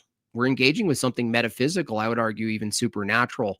Even philosophy itself, the pursuit of truth, this is not something you find in nature. This is something we're doing in another type of realm that's not reduced to material. And so the question of what is it about a human? I'm not even actually sure, we don't have time, but Michael, I didn't fully get, what is it you think a human being is distinct from the animals that make us so special, if it's not just like individual capability at the particular level? Well, first, I want to just address something that you just said. Not really, it's not an argument with you. It's just, I know that a lot of the things that we discussed here have to do with, you'd have to get into epistemology and what constitutes justification.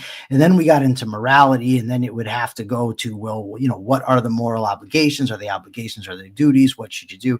There's just a lot to this topic that kind of needs to expand out, and we simply don't have the time to do it, which is why I tried to delimit the topic. But it doesn't do it justice, because it does need to expand. So you asked what makes a human being special, and I would say the human being, the capacity for conceptualization, the human capacity for long-range thinking, long-range planning, for rationality, the human capacity for freedom of choice. These things all make humans very different from the animals. These are fundamental things that separate us even from our nearest relatives in the animal kingdom. I forget what the hell they are, bonobos, I think. But whatever they are, we are definitely distinct from them, which is why we have a different category that's called human beings. So some people would argue, it exists on a continuum. Well, that's fine, but there's clearly a distinction. I had to write a paper one time, and I wrote it on a book called The Lopsided Ape. And the book argued about the left hemisphere of the brain of humans was overdeveloped. And my ultimate answer to the person that assigned me the task, the professor, was that ultimately you're not asking an ape to write, you're not asking a gorilla or a chimp or a bonobo to write a paper on the difference between humans and the lower animals. You're asking a human, because only a human can do it. All right. Mark comes in with a big 20, and this will be the last one. Then we'll move into open panel. I do know that you are on limited time, Michael. Since rights are derived from reason, the mentally disabled are wards of those who have a rational faculty, like child's rights. Children are wards of their parents who are obligated to act in their interest. Yeah, I would just continue to debate the first statement, right? Right. Since rights are derived from reason, there are people with reason who don't come to the conclusion of rights. And so it's just kind of like assuming the thing in question.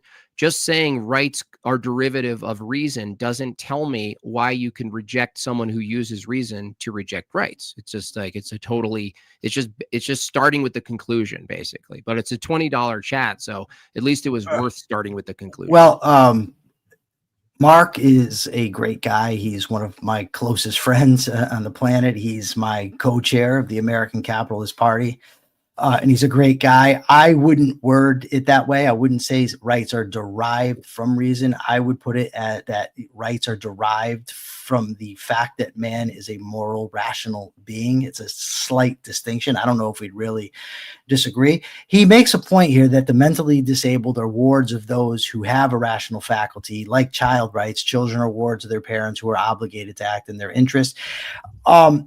I'm inclined to agree with that. It hasn't been proven to me yet. Not that it can't be, but it hasn't been. Again, I tend to focus my thinking on the things that affect my life, and I don't have children, so I don't spend a lot of time, and I don't have a disabled person that I'm taking care of. So that's why when you ask questions, well, I don't know. I have no problem when I don't know something.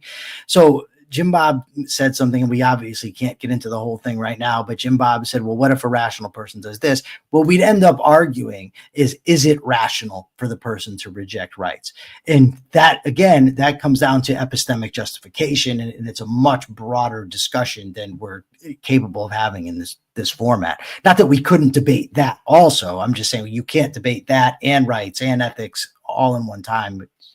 I can, and it'll exhaust me. Fair enough. Gentlemen, I'm going to go ahead and open up the panel, and we'll start going from there. And I will prioritize questions to you, Michael, since you Sure. are. Okay, here we go.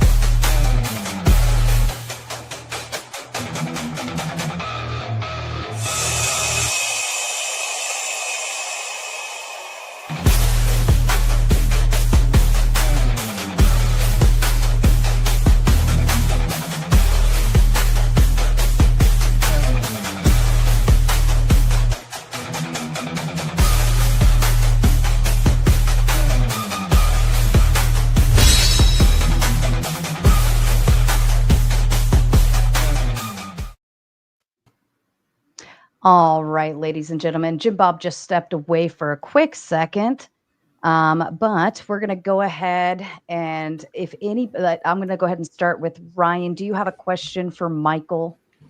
Yeah, actually. So I haven't really learned a ton about like theory of rights. So I'm kind of just curious. Your explanation, I tuned into bits and pieces of the conversation. Your explanation seemed to align more with my intuition, so I just kind of wanted to pick your brain about it. Maybe you can flesh out what I'm understanding. So like Sure. the way my intuition works is that like there would be some ideological determination that people would come to about what rights should be enforced, and then there's the enforcement portion, and that's kind of like the breakdown of how these things that feels like the only way that this like makes sense in reality. So if you want to walk me through, I'm sure I'm not using any of the formal terms to explain that. If I understand you correctly, and if I don't, then just jump in and correct me. I'm fine. I've been wrong before. I may be wrong now, and I'm sure I'll be wrong in the future. But you said once it's ideologically determined, but that implies that it's entirely subjective, that people have agreed to it, and then the government protects them. My point or my position is that rights exist whether or not you agree to them or not. The idea is that you would come to agreement on the factual rights and then implement a government of some sort to protect those rights. It's a distinction. The distinction is only in the question that you asked, the way that you phrase it. It implied that it's these people getting together and agreeing to it that makes them rights. So you're saying that when you say that there's like an objective right outside of that determination, do you mean just like the individuals like coming from their value, or is there like something external that is ultimately it's relational, right? Human beings are moral entities. But by the theory of morality that I'm arguing for, if you were alone, for instance, on an island, you would still have to make moral choices because you would still have to pursue values. You would still have to act to sustain yourself, right? Rights come into play once others come around. So if you are on this island right? And you're living your life, you're gathering up, coconuts and water or whatever else you're gathering up. You're sustaining your life. Now we introduce his man Friday. He comes in. Now he can choose to punch you in the face, steal your stuff, rob you, kill you, or he can choose to trade with you or, whatever. Now the concept of rights comes into play because you have the right to do these things. And if he interferes with you, you have the right to self-defense. I hope that answers your question. If not, I would highly suggest, I think, 3 philosophers to read. I would read John Locke, Frederick Bastiat, and Ayn Rand on the subject of rights. They do a much better job than I do. No, you killed it. You did. Can I have a follow-up very question well. on that, One Michael? more thing, and then I'll shut up. Go ahead. The last thing I'd say to that is, the other thing I like that you said was about having I guess governments that enforce people's rights rather than impose on those rights. And I think it's really important to uphold those like constitutional values and stuff, and not let kings override judicial rulings and stuff. So I think I'm glad that we probably agree on that. So I appreciate that. But Michael, I just want a follow-up question there. Is that who's okay? I'm looking at Jim Bob. They were basically okay, we agree that if you aggress someone, they're already in the right to defend themselves with adequate force, and you might die. But the aggressor knew that, and there was an agreement that you all know that, but the aggressor wanted to risk it. Now, because the person being aggressed is in the right to defend themselves with whatever skill and weaponry they have, is it fair to say, if they both knew the conditions, is it fair to say that if the aggressor had more force and they won, that they were just? I don't understand what you mean. Because a battle happened, right? So it's like, you aggress me, I'm going to aggress back. It's fair, okay? So, but if the aggressor wins and the agreement is, okay, it's aggressor versus defender, right? I'm going to use everything I got at you if you aggress me. And if you win, is it just if they win? No, it's not just. It's not just, for one, because they violated the rights of the person by initiating force against them. That's the first thing. But also, and there's a much broader thing, and this we'd have to really have a debate on ethics, because I specifically and intentionally didn't address this because it would take forever to really flesh out. But in the conceptual hierarchy, as you're forming concepts and coming to terms in your reasoning chain, what's the word I'm looking for here? The evil or the wrongness of initiating force actually comes before the concept of rights, because it applies to the individual's morality and what he should or shouldn't do. It just would take a very long time to elucidate that into. See, I disagree. I think it's reversed, actually. I think it's the knowledge that if you use force, you can actually initiate a system of rights by force. Not that it's the other way. I think it's the other way around. I think that rights are actually that are derivative of force, not force is derivative of rights. I think if you look at it actually historically, when a country says we have rights, they're actually using force to make a declarative statement that if you disagree with the declarative statement, you're going to be met with a war. That's what a war is. Yeah. I don't disagree with the fact pattern of what countries actually do. What I disagree with is the evaluation that they would be just in doing so. But in the instance where there's no government and it's just you in the woods, you're basically just descriptively saying whoever has adequate force wins. It's only until an external GAUNTLET, but that's factual. Monopolized force actually acknowledges the rights, but acknowledging rights is force. It's literally force. Well, there's force in self-defense and retaliatory in retaliation, and there's force that's initiated. And there's a big difference. Of rights without force, though? Just tell me. What do you mean? I don't understand. What is acknowledging rights if you don't have force? Well, if you don't have the proper force, you're in no position to defend rights. That's obvious. That's an obvious thing to say. It's obvious that it doesn't matter that I have a right. For instance, I would say I have a right against aggression. When I was incarcerated, the toughest, the most dangerous person, one of the most dangerous in the history of the prison system, came to me. And he said, Michael, could you help me with my anger? And I said, sure. I said, on one condition. He said, what? I said, well, when you're trying to work out your anger problems, we have to deal with some pretty touchy issues. I said, I need your word as a man that you're not going to hit me. Right. And he said, okay. He said, all right, Mike, I give you my word. I won't hit you. And he never did. I would argue I have a right not to be hit. If Fortune, that's the guy's name, if he chose to punch me in my face, there's nothing I could do. I mean, he would have destroyed me. He probably would have knocked me out in the first shot. He would have been violating my rights. But to your point, does it really matter if I can't defend it? No, it's still a rights violation. That's, in many ways why you need to have a collective self-defense to defend yourself against the fortunes of the world. This is bar none the best breakdown of rights I've ever heard. I feel fortunate to fucking be here. Who's that? I don't even know who's saying that. Bottom left. Joe, hold on. So I know, Clay, your question's for Jim Bob, so I'm going to skip you for the moment. But Joe, I was actually going to push it over to you. Did you have a question for Michael? I did not have a question, but I did want to say I feel fortunate, man. I run this around in my head all the time, and this is the clearest, best breakdown from Michael I'm talking about of rights, the way I perceive them ever. He did all the work for me. Thank you. Thank you. And you're stoned off your ass too. Make sure to take that into consideration. He has a right to be. I actually, I'm not stoned, and I agree. Yeah, I actually wrote a book where I talked about how I came to all my conclusions. If you go check it out, View from a Cage, my transformation from convict to crusader for liberty. I explained my entire intellectual development and how I came to the positions that I now hold. Paul, I want to ask, do you have a question for Michael specifically? I would say that my main concern is that I don't know where you're getting rights from. Like the title of the debate was, where do rights come from? I'm looking at it more from like a knowledge epistemological angle. So I'm thinking about it from a empiricist and rationalist standpoint.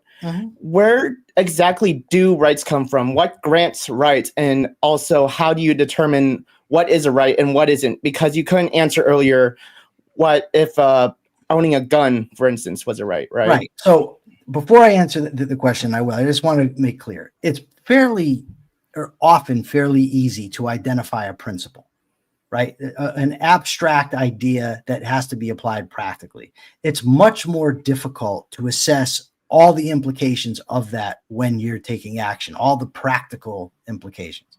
So I don't know all the practical implications of the rights theory, right? I don't know all of them. I couldn't know all of them. But you said, where do rights come from? And I've answered this question a few times. Rights stem from the fact that human beings are moral beings, that we're moral beings. And by moral beings, what I mean is we're people, we're entities that not only can act to sustain ourselves, but we have to. Beyond that, we also have to choose to, right? So the fact that we have to choose the values that we're going to pursue and that these can either be beneficial or harmful to us, and the fact that we have to discover what's good, like we have to learn the vitamins that are good for us, the foods that are good for us. I have to learn that stuff in my face with chips and dip is not going to sustain me. That's what gives rise to the subject of morality. Yeah, but Michael, you agreed. Hold on. I'm answering this guy's question. Hold on, dude. You want to keep the debate going. I'm trying to answer his question. Continuation. If it's the case that it's the moral thing to violate someone's rights, it's not. It's never the case to violate someone's rights? It's never the case that it's moral. Was it moral to take away your rights when you committed a crime? You just made a distinction. You made a distinction between violating and taking away. Is it moral to stop someone from self-deleting in the moment? I actually got a question real quick. What about this? What about Paul? Okay, Paul's asking the question. Go ahead, Paul. Is it moral to prevent somebody from suicide? No, it's not. It's that person's life. If that person wants to die, it's that person's right. Go ahead, Paul. I would ask, when we're talking about determining rights and everything, how do you know when something becomes a right and when it isn't a right, such as the right to life or the right to life, for example? How do we determine that's a right objectively, unless we're talking more like subjectively? So once you elucidate that human being, remember what a right is. It's very important. And it's important to note that I did not create this definition. I did not,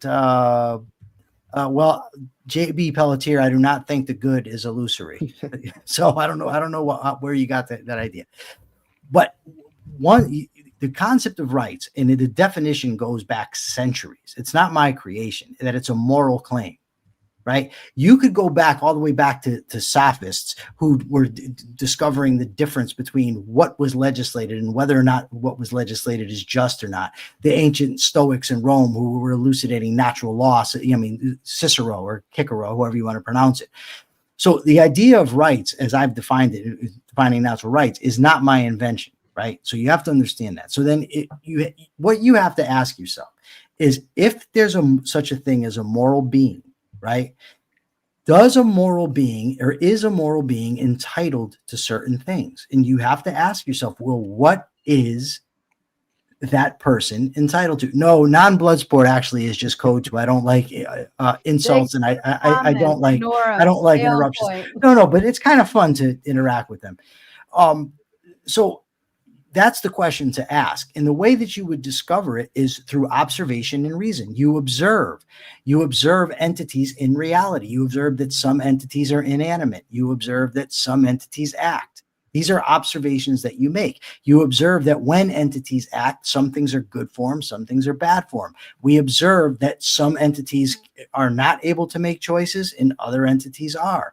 That's how you arrive at your whole idea of morality. That's how you arrive at your idea of what a person has a moral claim to. How is self-delusion good for someone? Doesn't that kind of seem subjective still, especially considering there's been so many conceptions of rights throughout different societies and everything like that? Right. We used to think like, what was that?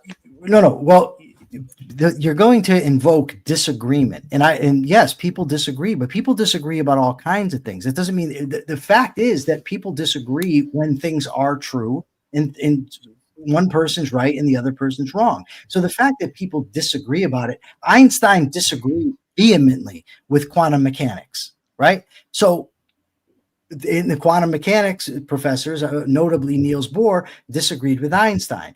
So does that mean that neither one of them's right? There's no truth to the matter because they happen to disagree? Of course not. Well, I would say it would depend on how you can measure it, though, because we can't measure rights empirically speaking. It is just like some sort of abstract concept that we can. You measure friendship? Societal... Paul, can you measure friendship? No. Do you think friendship exists? Exists in a physical sense or more in a abstract social construct sense? It's a relational concept.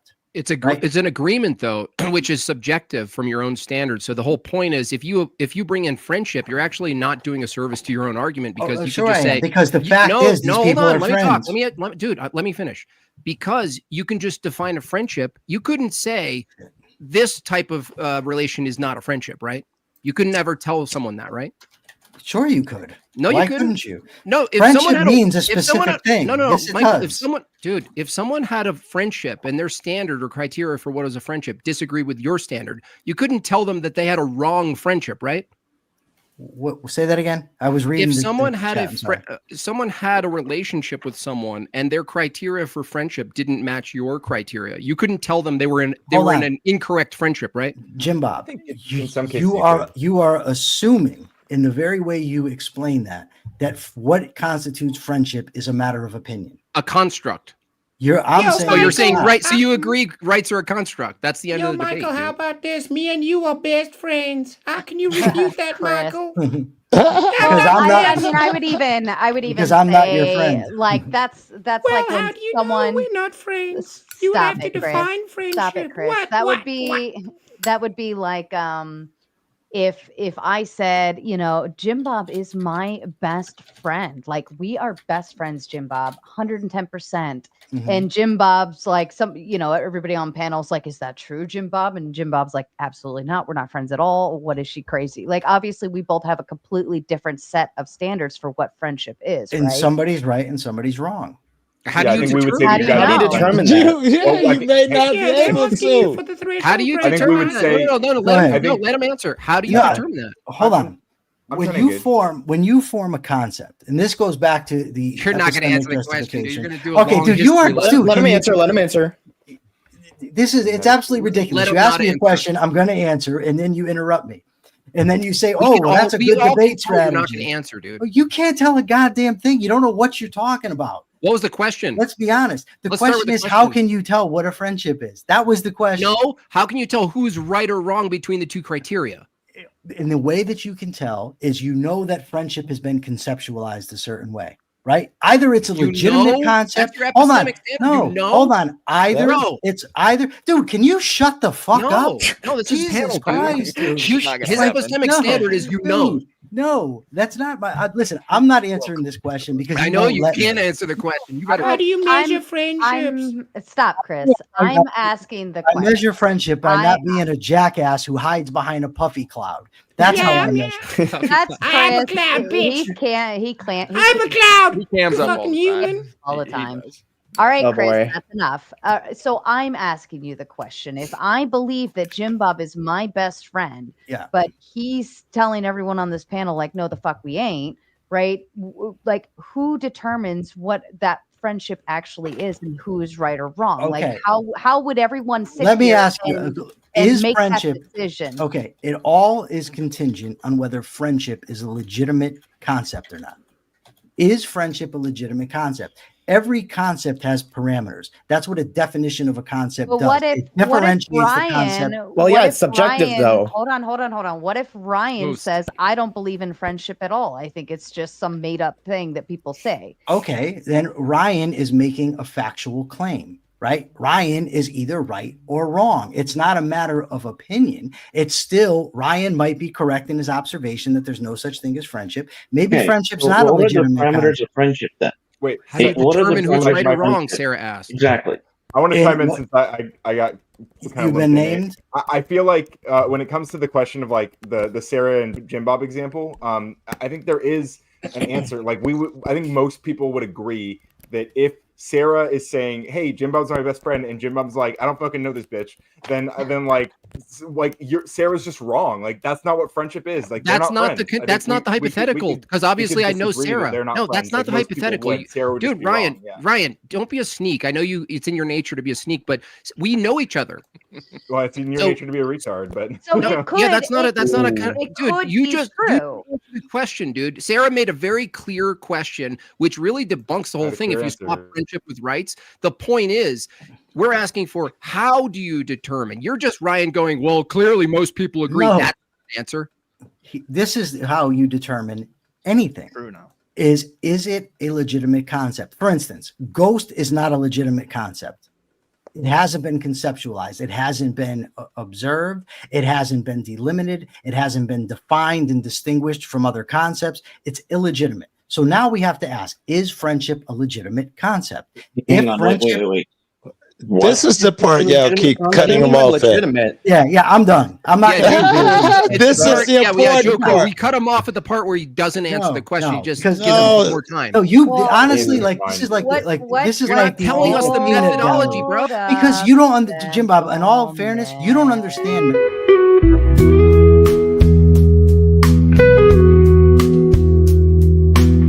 This message is sponsored in part by.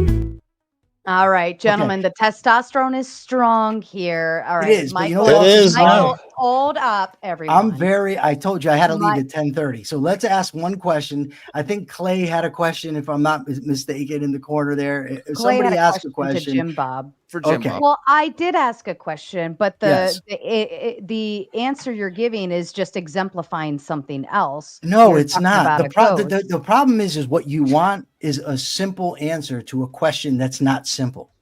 And I can't just say, oh, well, this is this. In order to say what is friendship, you have to understand the nature of concepts, the nature of concept formation. What is their basis? What's the difference between a legitimate concept and an illegitimate concept? And then you would get to say, okay, if friendship is a legitimate concept, it's necessarily delimited. Something that's infinity is not legitimate. So then you could not be wrong about it. If friendship's not a legitimate concept, then you say we're friends. He says we're not. Well, it's illegitimate. You're talking nonsense. But if friendship is legitimate, then it has to have parameters. And if it has parameters and you're not within those parameters, you're wrong. I So are totally they arbitrary understand parameters? that. Are they Okay. arbitrary parameters is the question. They're arbitrary if they don't exist in reality. If they exist, if friendship, for instance, entails, let's just give a hypothetical. If friendship entails that every day on Tuesday that you say, hi, Sarah, if that's how we conceptualize the thing, and then you don't say hi, Sarah, then so you just then you're yourself. not within friendship. No, Case, dude, do you know what debunk means? Yes. You just No, said, you don't. You just You don't. debunked yourself. Dude, you're an armchair philosopher you. who doesn't know what he's talking about. I'll tell you, Michael. I'll tell you how right now. Sarah, where's Sarah? Because I have to go. Where's and I don't Sarah? want to be Help me, rude. Sarah. Help me, Sarah. Let me tell you how, Michael. No, I don't want Sarah to help me. I said I had to go at 10:30. Okay, you haven't debunked anything. Michael, you say Michael, debunk let me- over and let me- over and let me over tell again. you. No, I'm not going to let you speak You're not going to let me. bullshit You're not at me, going to let dude. me correct you.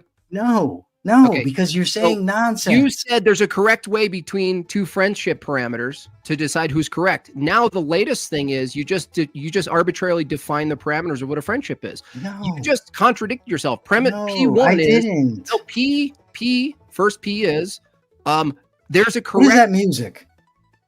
there's a correct type of friendship, right? You said that. There's a correct No, one. I didn't say there's a correct type of Yes, friendship. you It's did, not dude. what- You can go back. You said there's a correct one. Dude, Someone's go right. back. I said there's a correct someone's right. concept of friendship. You said there's- someone's right or yes, wrong. Yes, someone's That's right correct. or wrong. That means If- correct, dude. Jim, if one person says we're friends and another person says we're not, and there's a concept of friendship that is delimited, which concepts must be, then somebody's If necessarily they have wrong. two different criterias, how do you determine it? Right? You said, well, it depends on the parameters. If they have different parameters, that's the thing in question. But then it's not a legitimate concept. So then things that don't have parameters, like you can't tell me if someone should have the right to own a gun. That means by your own No, definition, that doesn't it's not mean a there's valid not. concept. No, that doesn't mean there's not a parameter. Yeah, you just debunked yourself No, again. I didn't, dude. You really don't know what debunk means. No, I didn't. Dude. You just Dude, your standard dude, for an how invalid. old, Jim Bob? Seriously, how old are you? I gotta ask. You answer me. Your How old are you? definition, what Can standard you answer is for that an invalid question? concept? How Dude, old this are isn't you? going to work on people. No, I want to know. I'm Doesn't not trying to work make it work. I want to know how old you This are. is weak. This is Jim, weak. Jim, it's not a It's deflection. irrelevant. You're It's not you're an argument. deflecting. Dude, By your- I agreed to a 2-hour debate, and By now you your want own to keep standard, hammering me with rights are questions. not valid by your own standard.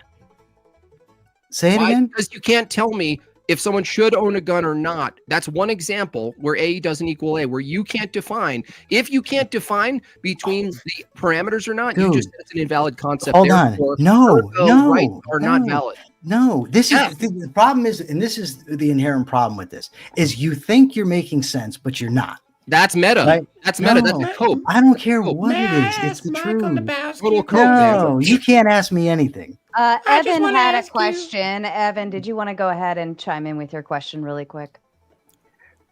All right. When it comes to for rights and what is justified and what's unjustified, if a group of travelers are traveling in the mountains and they run out of food and another person passes by that's not in their group, can they go and they cannibalize that person because it's the only way they can survive? And is that moral to do? Okay, so Because there's that's the only thing that can hold keep on. them So alive. okay, there's two separate questions. The first question is, would it be moral for them to do so? The second question is, does the other person have rights? Right? That there's two questions there. And this is what I would call a lifeboat scenario, right? So reality applies to the choices people make to the as they're living. They're talking about a scenario where basically they're deplete of choice. They're either going to die or cannibalize somebody, right? That's the scenario you're given.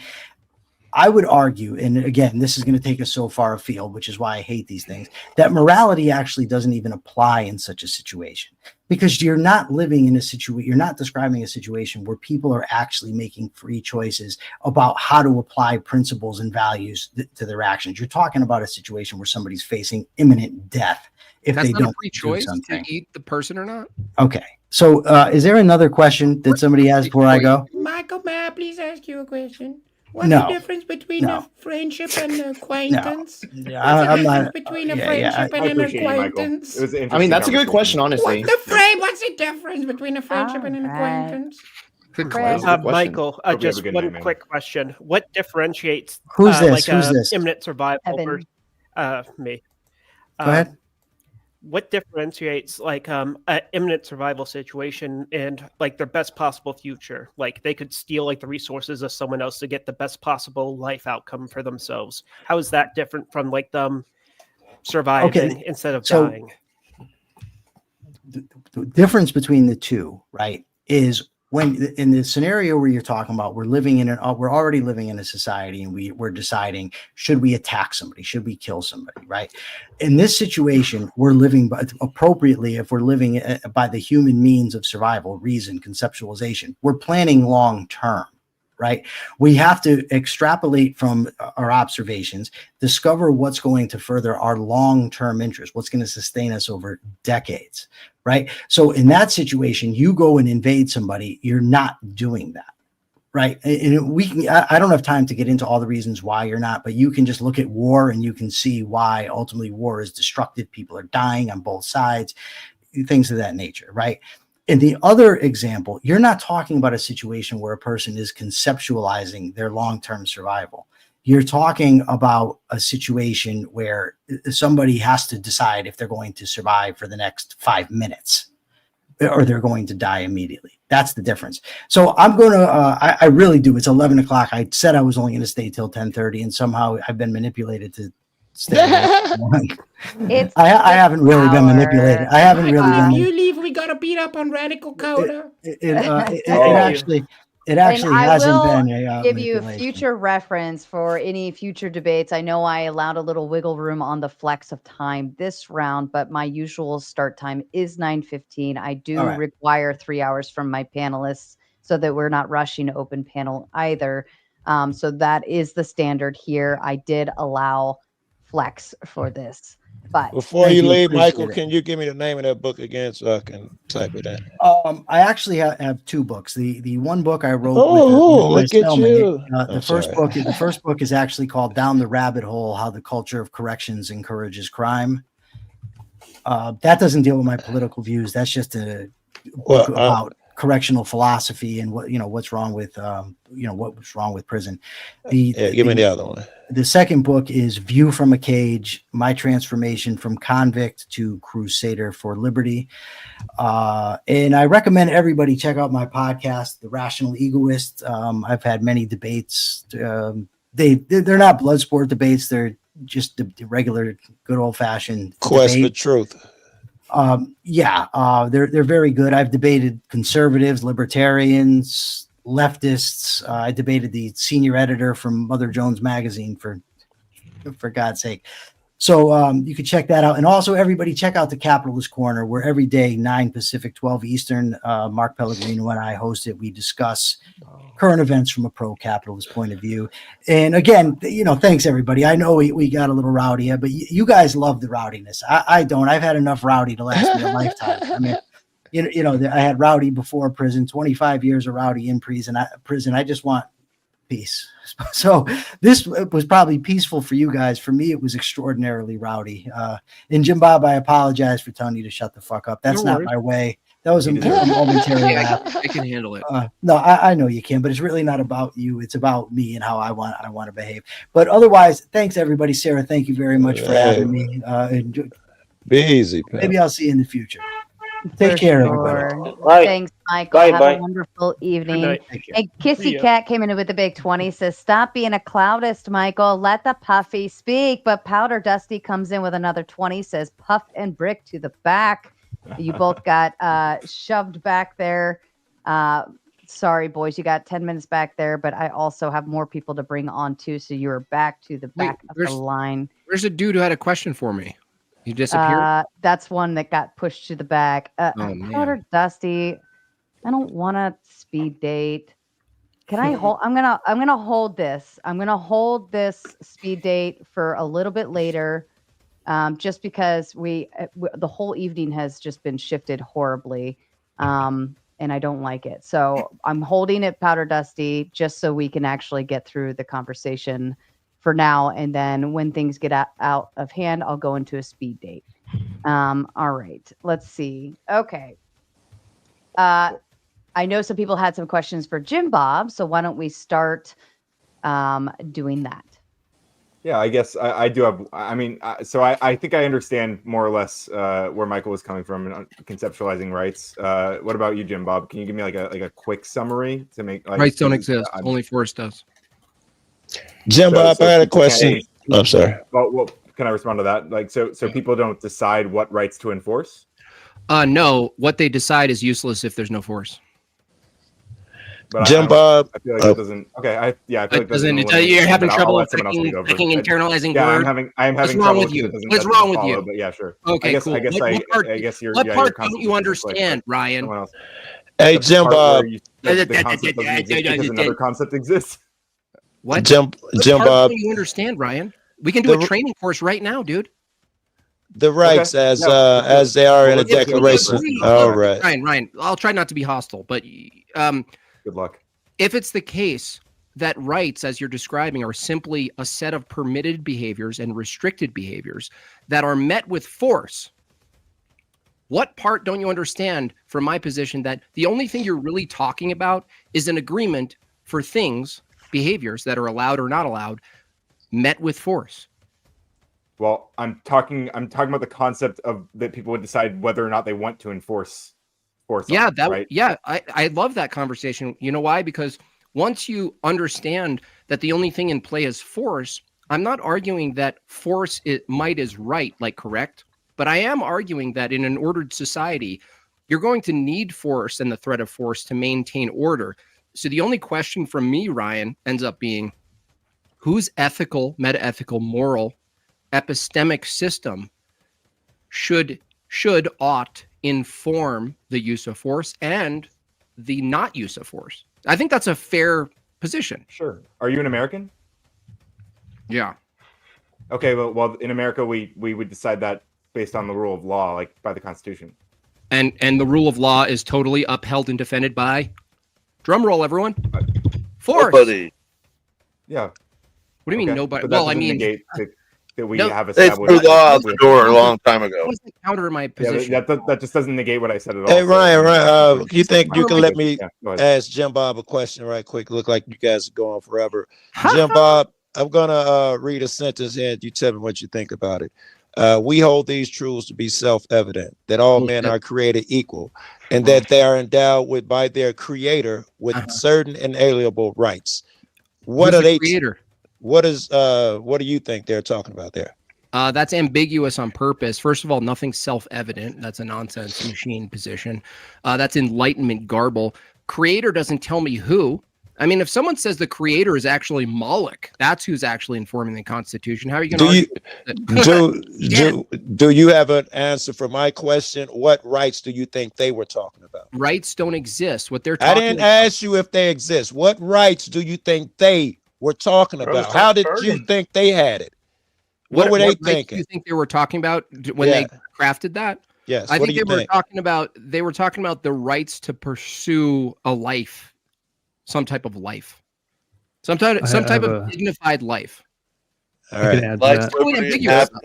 Right? Look, I'll demonstrate that's ambiguous. The right to pursue happiness, dude. If it makes me happy to eat custard brains, suddenly I don't have the right to pursue my happiness, do I?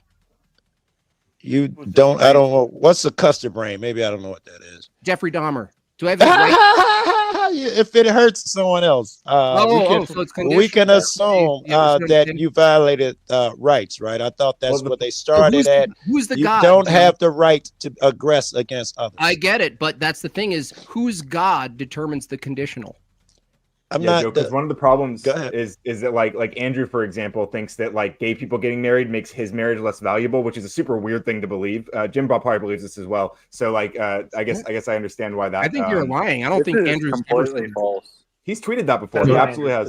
No, he's definitely not tweeted that. That's not an Andrew position. If you expand the definition of marriage to include all of these other aspects, right, or all of these other situations that aren't normally considered to be marriages, then it makes actual marriage less valuable. Yeah, he doesn't affirm that it's possible. Yeah. He doesn't affirm that it's possible for two gay dudes to get married. He doesn't think it should be legal, right? He wants to eliminate their right to get married. Just like he wants to eliminate women's right to vote. What gives you the right to get married? What are you talking about? In America, gay people have the right to get married just like you do. Do they not next month? Yes, yeah, definitely that could happen. Yeah, Cool. because What are you especially talking about? because we have a Agreement, king. dude. We have a king right now who's overriding the judiciary branch. That's whenever he great. wants, How do you which consummate a needs to gay stop marriage, Ryan? What? Don't- No, I didn't hear the question. What was it? I said, how do you consummate a gay marriage, dude? How do you consummate? I mean, they can. I don't know. I You guess. get poop on your penis. You just get poop on your all penis, and then you right. live out your marriage. Godzilla, Yeah, because hetero people Godzilla don't have in butt with sex. a But big okay. 5. I believe this is over on Jim Bob's side. It says, I may have, these are from earlier too. I'm going to start kind of rolling through them a few at a time here and there. I may have the right to send this super chat, but the funds, we'll see. If you can read this, then I guess I did. Thank you, Godzilla. Looks like it went through. Dustin Buckin with the big 5 duties. If rights, RIGHTS, don't exist, where do duties come from? Made by Jim Bob. Duties? Yeah, you have to take a Christian, specifically an Orthodox Christian perspective for duties to make it coherent. So duties actually are grounded in your will and aligning your will. So it's an actual will, an active will to align your actions with something higher. Rights are a question of, can I have something? That's a recipient act. There's no action in asking for something. It's like, can I have something? A duty is an action towards something. That's the distinction that's really key. Now, coincidentally, if you abide by rights and you defend rights, you're still appealing to a duty, an active duty to defend rights. So where does that duty come from? So Dustin is a good question, because if you defend rights, you're actually arguing from a duty perspective anyway, because you have to argue, why ought we acknowledge rights? That's a duty. The right to have a gun doesn't tell you whether or not you have a duty to own a gun. The right to self-defense doesn't tell you whether or not you have a duty to defend yourself and your family. Everything points to Christian duties. Rights are some soft, broken enlightenment dipshittery that we're still in the fucking crop dust fart of right now. And it's been a horror show for the West, an absolute horror show. Under Well, Ryan's luckily definition of rights, that is true. It is given by man, and you keep asking man to give you a permission. Right. You're on the wrong route. They told you in the very first sentence, Declaration of Independence, I just read you, they come from God, which means, and they say among them, here are a few. They named a few, which means there are many more out there. And you exclude all them when you ask, when you beg some guy to give you Who's rights. enforcing that then, though? We exclude the first 3 as well. Life, liberty, and the pursuit of happiness aren't rights. Who is enforcing the Who's enforcing your God-given You have to right? hold up. If you don't force them yourself, you don't have them. Exactly. I'd have to enforce my own rights. Yeah. Mm-hmm. And Okay, now, like right now within your society, how do you enforce yours aside from appealing to Notice the government? people is the best way. Well, You need I'm to asking notice- Joe. My society asking has Joe. excluded any parts of the government for a long time. So what I do is I move around, get to know people, right? Politic, as we call it.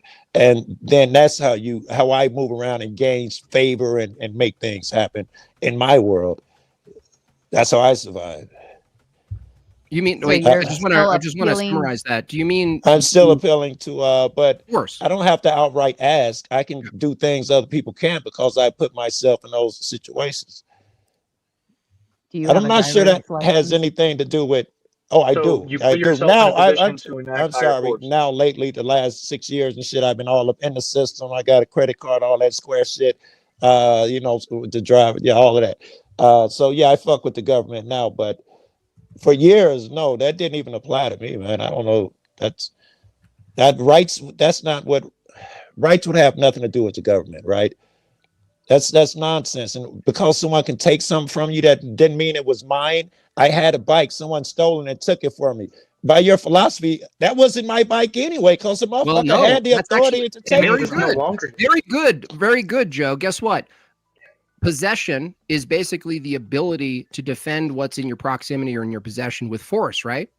Well, I love this. I think you're about to go to my definition of rights. So I think you're telling me that no man owns anything. Yeah, that's right. All right. So how is it that temporarily in possession, though? Excuse me?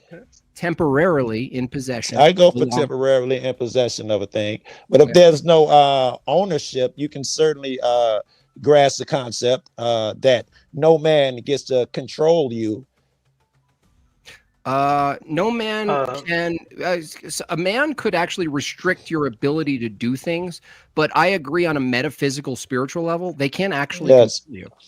Yes. So you'd get the idea that rights can be given from that same sense. They can control them, taken away, but it doesn't mean they don't exist because someone has a bigger bomb. That just falls on Well, its what is it? face. What is it, Joe? Are- But what are are you we- referring to that exists? Because the term exists, right? We can take a materialistic, an apple exists, right? And then we could take a metaphysical. I'm going to ask you, what are you referring to that exists other than, Joe, which I think is much a stronger position? Your will exists, just your will. Yes, Why are you calling that a I right? go. Yes, in the first sense, you said that a man can't take away your will. Your You use will. a different word, but yeah, your will. That's the same area, gray area where rights exist. I And understand. he was Why do yeah. you need rights, Joe? The term rights, if you can just use will. Because rights will can let me harm another motherfucker. Rights can't. Well, no. Rights can, your will allows you to act on messing someone up, violating someone else, acting Right. against someone, right? Right. The question is whether or not you were just in using your will. But, however, if you took on the approach, Joe, that you have But will can hurt people. Rights I you're understand, not allowed. Joe, just hold on a second. If you take on the view that you have a duty to not hurt people, you have a duty. It's not a right. Yeah, I go It's for not it. their Yeah. right. It's not their right. It's your will being controlled by your own will, like your actions. Sorry, being controlled by your own will. You Yeah, I have. agree. You're right. So isn't it the case that no matter what we talk about as far as action, the only important thing is whether or not your action is aligned with the will of something good or bad, Of something. regardless of rights. There was that last sentence aligned with the will only of thing we're- something. I'm saying the only thing we're actually ever talking about is whether or not your actions, your will, and your actions are aligned with something that you call the good or not. Oh, I agree. This comes from a moral source. I'm okay with saying God, but nature could get you there. Harm no other man. You can be found in nature too. Yeah, but the thing is, I'm saying is like people say I have the right to life. Okay, let's say I deleted you, Joe. Right? Yeah. Someone deleted you. Mhm. Did your life get eliminated, or did your right get eliminated? Certainly not my rights. Okay, they don't make a headstone for your rights, right?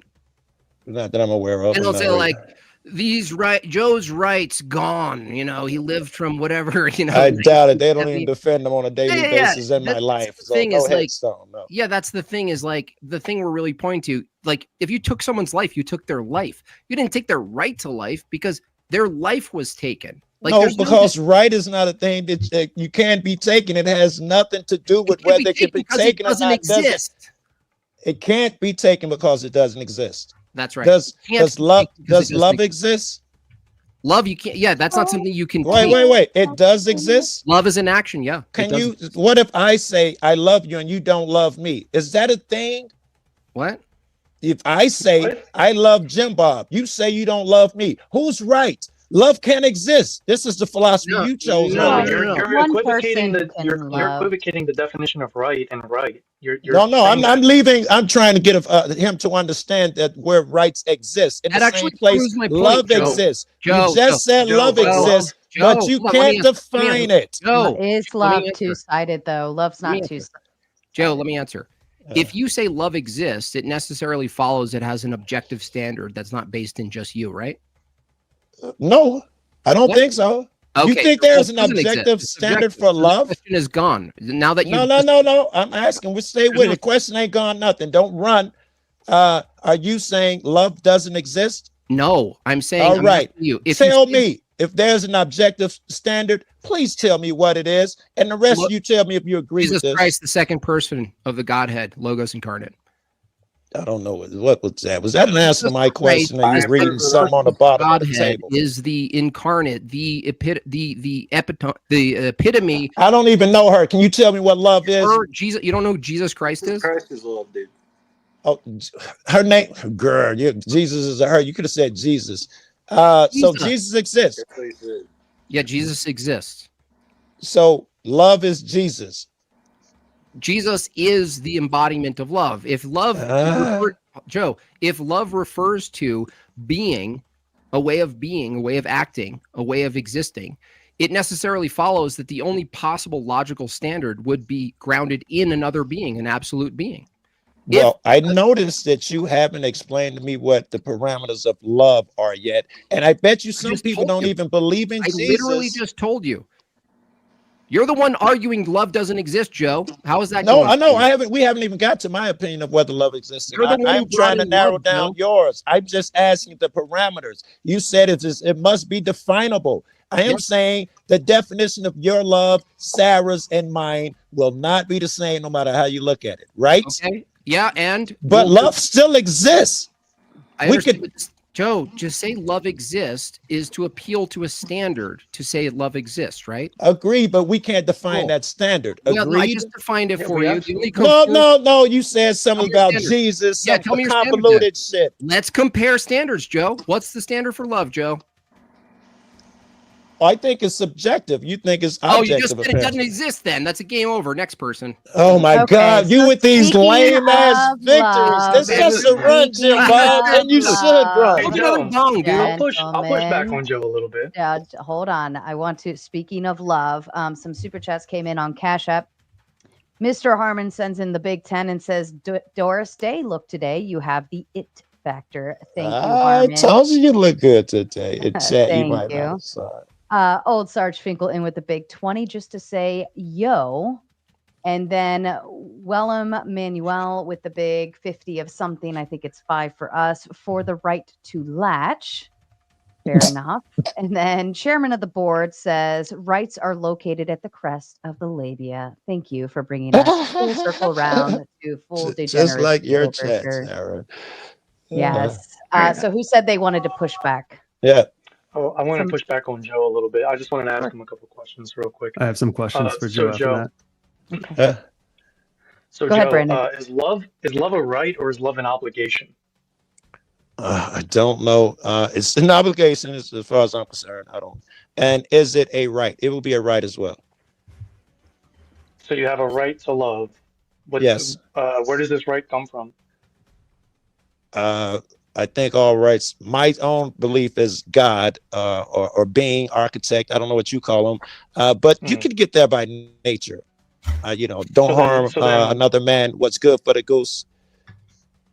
Yeah. Gotcha. So if love is both a right and an obligation, would you also ground the obligation in God as well? You would say that you're obliged to love because of God? I hadn't thought about it, but I think I would. Yeah. Okay. So then rights and obligations are the same things. Nah, They're not I just don't know what that shit. You have an obligation, right? So you just cooked yourself again.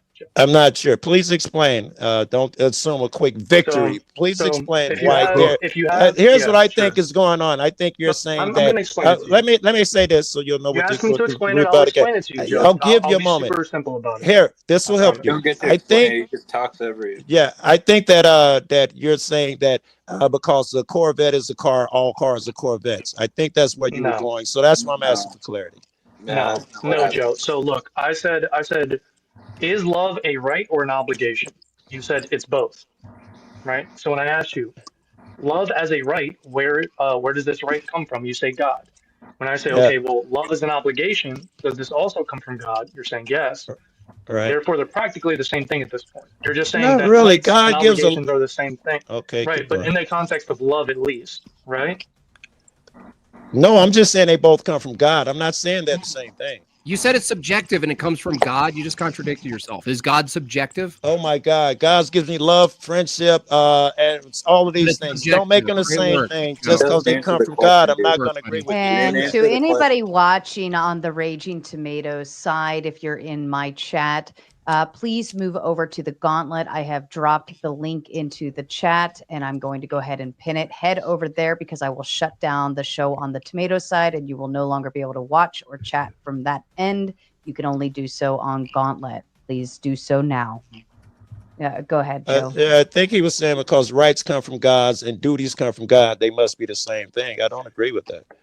No, so I'll clarify it for you. So essentially what I'm trying to say is, right, is that if you're defining rights, or maybe I should ask for your definition of rights. I would assume you mean something like an entitlement absent duty, right? You're just granted this thing without having any duty. Not to just an fulfill in order entitlement. to maintain it. Where also you got to throw in that I can't infringe on another. That's where my rights end, Right. and another Right. guy can't Sure. infringe on Well, me. we're not Okay. asking about where rights end. We're asking about what rights are. So if you're defining rights as an entitlement absent any duty or obligation, and you're saying that love is a right, an entitlement absent duty or obligation, which is Wait. God, Is love? Let's you're see. also One saying, step. Is love? and you're also saying that love is an obligation, and that obligation is grounded in God. How are they not just the same thing at this point? How is this not a contradiction? Actually, let's just you would either have to concede that love is or rights are ultimately an obligation, and you do have obligations, right? But Or you would have rights. to concede that love. All right. Here, I'll tell you Go where I ahead. stand. Rights. All of them are not duties. I have the right to help that old lady with her groceries. I have the right to do this because I'm not hurting anyone. But I don't have the obligation to do it. Okay, so the other Under what framework? Under what framework? I can't help every motherfucker. I can't cure everybody and give water to every kid in the Sudan. I just can't afford it. I can't help but think we're majoring in the minors here, rights and love. Right? Oh, define love first. I don't think you can, which that's why I think is disingenuous to ask to define friendship and rights. These all are subjective, right? And then Wait, Jim Bob, friendship you're would just be talking an about interpersonal relationship between two individuals, right? Let's that is not define truth romantic. then, Joe. All right, maybe Bob, you're talking about God. Whose God are we talking about? The founders. Would you concede to the fact that they were talking about the God of Abraham and Isaac? Generally, they're kind of deists a little bit. I would grant you that many of them took a slant toward like a modern heterodox position, of Christianity. But the thing is, they were ambiguous, though, weren't they? Of course, but they had to be somewhat for the king's purposes, I think. But what do you think about our government throwing us overboard? Could you define the moment when they did and when this happened? Because I mean, I don't think we have. The government is now basically a corporation for profit, and we're just chattel property. I mean, that's happening. You're taking the approach that they're corporated. There's the U.S. is some sort of company that's. Well, it's split into two factions. It's both, basically, in essence. There's a private side and a public side where they're. Yeah, I think that would be. I think capitalism without a Christian ethical paradigm. I'm not surprised where we are. Yeah, it's And Do you think Trump's a Justin Christian? Henley in with the Big Ten says, "Where's a right? A right is a fact and is not dependent on the government." That's not an answer, Sarah. Do better. I love how Justin calls me out for that. Chairman of the board says, "Rights sprout from the pubes of justice." Thank you again, Anson, for full degeneracy. Sarcastic Warlock says with a big 5, Liebowitz, I can't say his fucking name. Seems like the kind of Liebowitz guy who wants open borders. And then Felix with the big 5 says rights as they are now are not the same rights they were 50 years ago, 200 years ago. If rights can change, they're subjective, not inherent. That's a very good point. And officially, I am shutting down the Raging Tomatoes side. Enjoy your raid over to the Gauntlet. Come over here to continue the show. Thank you. And gentlemen, back to you. Yeah, I won't follow down this very long. I just one. I'm just curious.